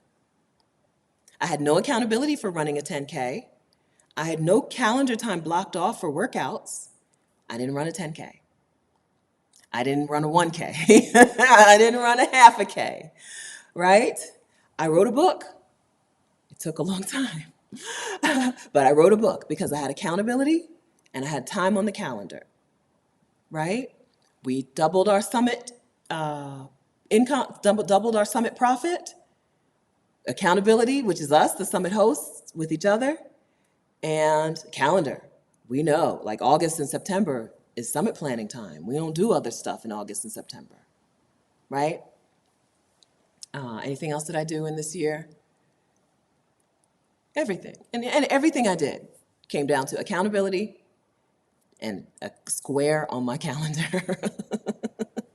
That's it. Nirel, when is the next Get Your Next 3 Clients Challenge? I don't know. Rashida and I will meet also in January, the weekend before Clarissa and I will meet. So we'll be working on some things. Rashida and I host a challenge called Get Your Next 3 Clients for people who do a service, coaches and consultants and freelancers and retreat organizers, and right. We did one last year, I think, maybe two. So we'll work on the calendar for that this year. It's a wonderful challenge that teaches you how to get clients. If you have a business idea, so we talked very early in the video about entrepreneurs being people who have the technical ability to do a thing, and sometimes not having the know-how of the business stuff, how to actually get the clients, right? If you know how to do the technical stuff, but you're like, well, how am I going to get these clients? We have a challenge that's called Get Your Next 3 Clients, but we don't have any dates on the calendar yet. There is a wait list for it, though, at exodussummit.com. slash next 3 clients. I'm pretty sure this is the wait list. If it charges you money, don't pay yet because we don't have anything scheduled. I think that's the wait list and not the how to register. I think that's what that is. Oh, Latasha, starting 2023 with a fully remote job. Congratulations. Yes. Okay. All right. So we've been here for quite a while, friends, talking about our plans for the future. I hope you have one. I hope you have a plan for the future that includes ease, doing things an easier way, letting down, dropping off struggle. We only got through a couple. We got through hair, we got through work. We didn't get through relationships or household stuff. Get a housekeeper is the easiest answer for a lot of people. Either get somebody to drop off your laundry somewhere, or get somebody to pick up your laundry. Get somebody to come in and do some housekeeping for you as often as you can, right? If it's once a month, it's once a month, right? Walking into a crystal clean bathroom is amazing. It's such a good feeling. Okay, it's worth the money. Household stuff, yes. Okay, get some groceries delivered if you need groceries delivered. Sometimes the difference between me eating like a toddler, right, and eating real food is just a grocery delivery away. But instead, I'm like, well, I'm just going to eat these. I'm looking at the freezer right now. I'm just going to eat these French fries and these chicken wings I have in the freezer because I don't have anything healthy to eat, right? Do what you can to bring ease into your system, ease into the schedule, ease into the way you do things. I hope that all of us are working on that. We didn't talk about money ease. Adelia's doing the Intro to Investing Challenge again this year, but I don't remember if she's come up with a date for that. Adelia is Picky Girl Travels on Instagram. And on YouTube, she's Picky Girl Travels the World. I don't know. I know that. It's right. Picky Girl. So you should follow her to find out when she's doing the Get Started Investing Challenge. On Instagram, she's Picky Girl Travels. Okay. And on YouTube, she's Picky Girl Travels the World. Okay. Ease with money, to me, is investing. I don't know. When your money is just sitting somewhere making you money, that's ease. That's ease to me. We talked about my book publishing business in the future being ease, right? It's just going to make me money. I don't have to work in the business for it to make me money when you own a business. Same thing when you own real estate for some, right? It's possible to be a real estate investor without being a landlord, right? Same thing with investing in stocks and investing in the financial markets, right? We want some ease, so at least some of our money should come from us not doing anything, right? Us plopping our money somewhere and not doing anything. Some of our money should come from that, at least some of it, if not all of it. So my quick note on financial ease is Adelia's financial Intro to Investing Challenge, which she's doing sometime early 2023, but I don't think we have a date yet. Okay? Relationship ease. Reciprocity. Okay? If you're not getting reciprocity in a relationship, you're not in a relationship. I don't know what it is, but it's not a relationship if there's not reciprocity. If you're doing all the work, right? If you're putting in all the effort, it's not a relationship. And I'm talking about any kind of relationship, friendships, family relationships, romantic partnerships. Ease in relationships to me means reciprocity. Relationships, I don't know if they're ever simple and easy. Like very easy. I guess some. I don't know. But I know reciprocity is the determining factor, right? Of whether it's worth it. All right. Okay, so that's my rush through the other parts of ease that we didn't talk about. We spent all our time on hair and jobs. But you know what? We talk about what we want over here. And we don't talk about what we don't want to talk about over here. Okay? So, Happy New Year. Happy New Year. Wow. Can you believe it? Happy New Year, 2023. I don't know. Do you want to tell me what your theme or your word for the year is, if you've come up with it yet? So I've told you 2023 for me is pretty radical. It's going to be a pretty radical year. That is my word, my phrase, my theme. It's pretty radical. It's going to be a pretty radical year. I'm going to need to do some pretty radical stuff. Okay? If you have yours, let me know. Do you want to share it real quick before we go? Thanks for that super chat, Tracy. So we'll add this to the Vaycarians Sabbatical Fund. Thank you very much for that super chat. And if you've Cash Apped any money, I'm not logged into Cash App. If you've Cash Apped any money, that will be added in as well. So thank you very much for that. I'm logged into my other Cash App. Let me sign out. Yeah, do you guys come up with a word for the year or a phrase? 2022, for me, 2022 feels like abundance, right? I said that a million times. And I put it into practice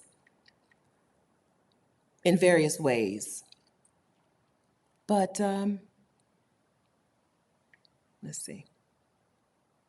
2023 for me is a pretty radical year. I'm gonna do some pretty radical stuff. It's gonna be pretty radical. Okay, thank you very much, Linda and Jamila. Thank you very much for the Cash App money. All right, I got it. Okay, thanks, guys. We'll add that into the Vaycarian Sabbatical Fund. Okay, so we got it. We've got some. There we go. Missy says transformation. Yes. Life should be easy, says healthy boundaries. Good. Pamela, freedom being. Yes. Linda, relationship. Oh, reciprocity. Yes. Yeah. Cash App is $S Perry 302. $S Perry 302. All right. Wait, it's going fast now. Women of Faith, Ignition. Cinderella, All About Me. Beauty Novice. 2023 is my year of transformation. Yes. Did I miss some? Just do it. Kat says just do it. Hashtag just do it. Donna, 2023 equals free. Yes, 2023. It's 2023. Yes. Charisse, my word is play and my color is neon yellow green. Yes. Yes. I like having a color. That's nice. That's nice. I think this was kind of my color for 2022. Mostly because Target. Target made it my color. I have 2 pairs of pants in this color. 2 or 3. I brought 2 or 3 tops in this color this year. So this might have been my color for the year. Kind of like is this copper? Or what other? I don't know what I would call it. Okay, I like having a color. I might add that. I might add a color in for this year. Shauna, ease. Phrase. Ease is my word. Yes. Okay, guys. If you put one in, I don't want to miss it. Linda Ellis says, I am ready. Good. That's good. That's a good one. Barbara Brown says, shepherd. Hashtag shepherd in the field. Where am I here? Intention. Valerie says, intention. Good. Francine says, implementation. Good. Chris Anders, continuous improvement. Wonderful.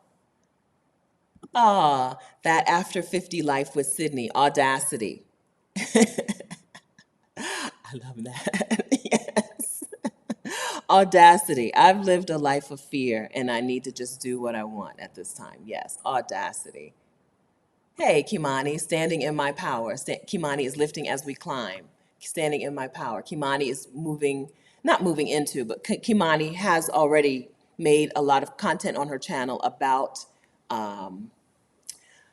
Black women embracing joy, moving away and moving away from jobs and burnout and moving towards joy.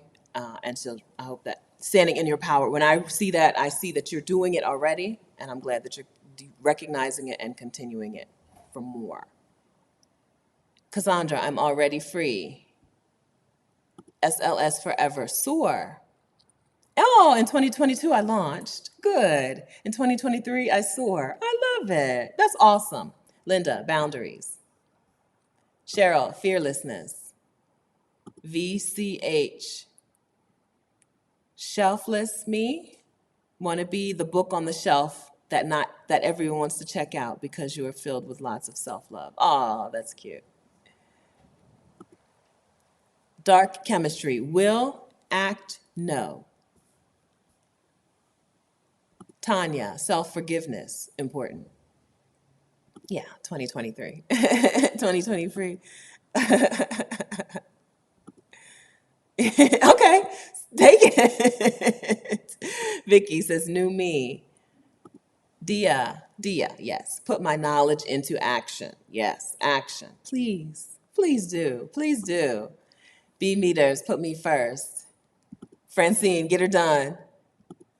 F Doctor, freedom.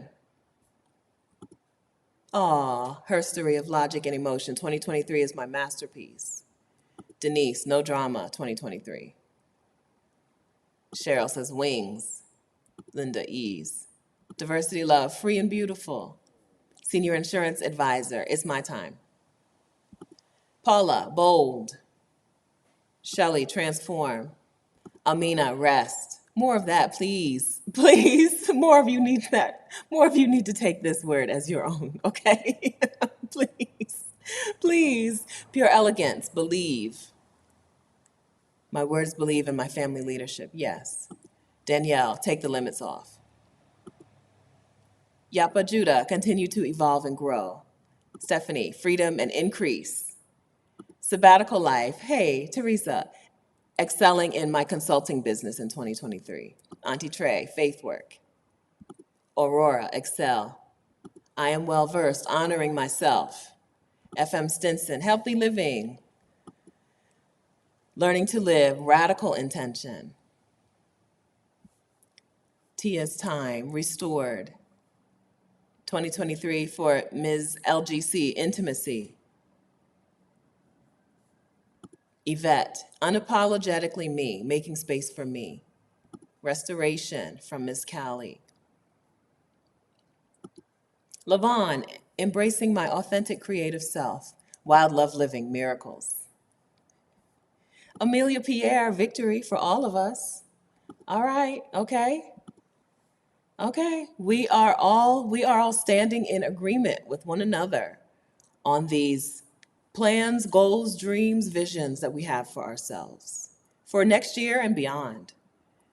We are all in agreement with you on this, okay? We are all standing with one another in agreement on this, okay? So thank you very much, friends, for sharing what you're focusing on, moving towards, expanding in 2023. Thank you for being here and making this such an awesome place. Thank you for that. This has been a wonderful year on this channel. I'm so proud. I'm so proud of this. I'm so proud of this. I don't know. I'm so proud of this, the work that I do here and the community that we've formed here. I love it. I appreciate you. I don't know when I'm going to get to see you next time. I don't know when I'm going to get to see you next. But I appreciate you. And I can't wait. I can't wait till we meet up somewhere, somehow, sometime. For the first time or again. Cannot wait. Except for Angela. I know I'm going to see Angela soon. In a few days. Angela, Katrina, Kim, I'll see y'all in a few days. Okay? All right, but great. Yes, okay, so thank you. So we talked about the money for Maisha, but thank you for that. Thank you. Thank you. It's amazing. It's amazing. So thank you for this place, this space, this time that I love to come to all the time and that we love to come to. Thank you for making this like your appointment, your appointment for Saturdays. Thank you for doing that, for being here, for sharing, for giving. Thank you. Okay, so more of this in 2023 for this channel, more of it. Okay? All right, so I don't want to end, but we got to end. It's been a long day. It's been a long time already, okay? I must keep scrolling through. I don't know. Did I miss anybody? All right. Okay, yeah, we're going to keep, okay? So this is what we're like, okay, so I'm going to close out with saying thank you and close out with saying we're in agreement with you on these things. This vision that you hold for yourself, we hold that with you, all right? When there are times when you think it's not happening, it can't be done, it's not possible, know that we are here with you. We stand, we can hold it for you sometimes when it feels a little too heavy for you to hold for yourself, okay? We hold that vision, we hold that dream for you. And when you're ready, you come back, you tell us, you pick it back up, okay? You pick it back up, all right? Okay, thanks, friends. I'm trying my hardest to get to the bottom of the chat before we close. I'm trying, okay? But Happy New Year. Happy New Year. Prospero Año Nuevo. Prospero Año Nuevo is right, okay? I appreciate you guys so much. Okay, thank you. I think I'm getting there. I think the little scroll bar is getting smaller and smaller. I think I'm getting there, okay? Okay. All right. Yes, I'm very proud of what we've done. I love this. I love this community. I love being here, and I love that you're a part of that. I love that you're a part of that. Okay. All right. Okay. Okay. I can do it. I can get there. We can get there. We can get there. Okay. Oh, okay. All right. Thanks, guys. Thanks, guys. Okay. So we'll keep you posted on the meetups. Okay. Happy New Year, friends. Happy 2023, friends. Thank you. See you guys again. Happy New Year. We did it.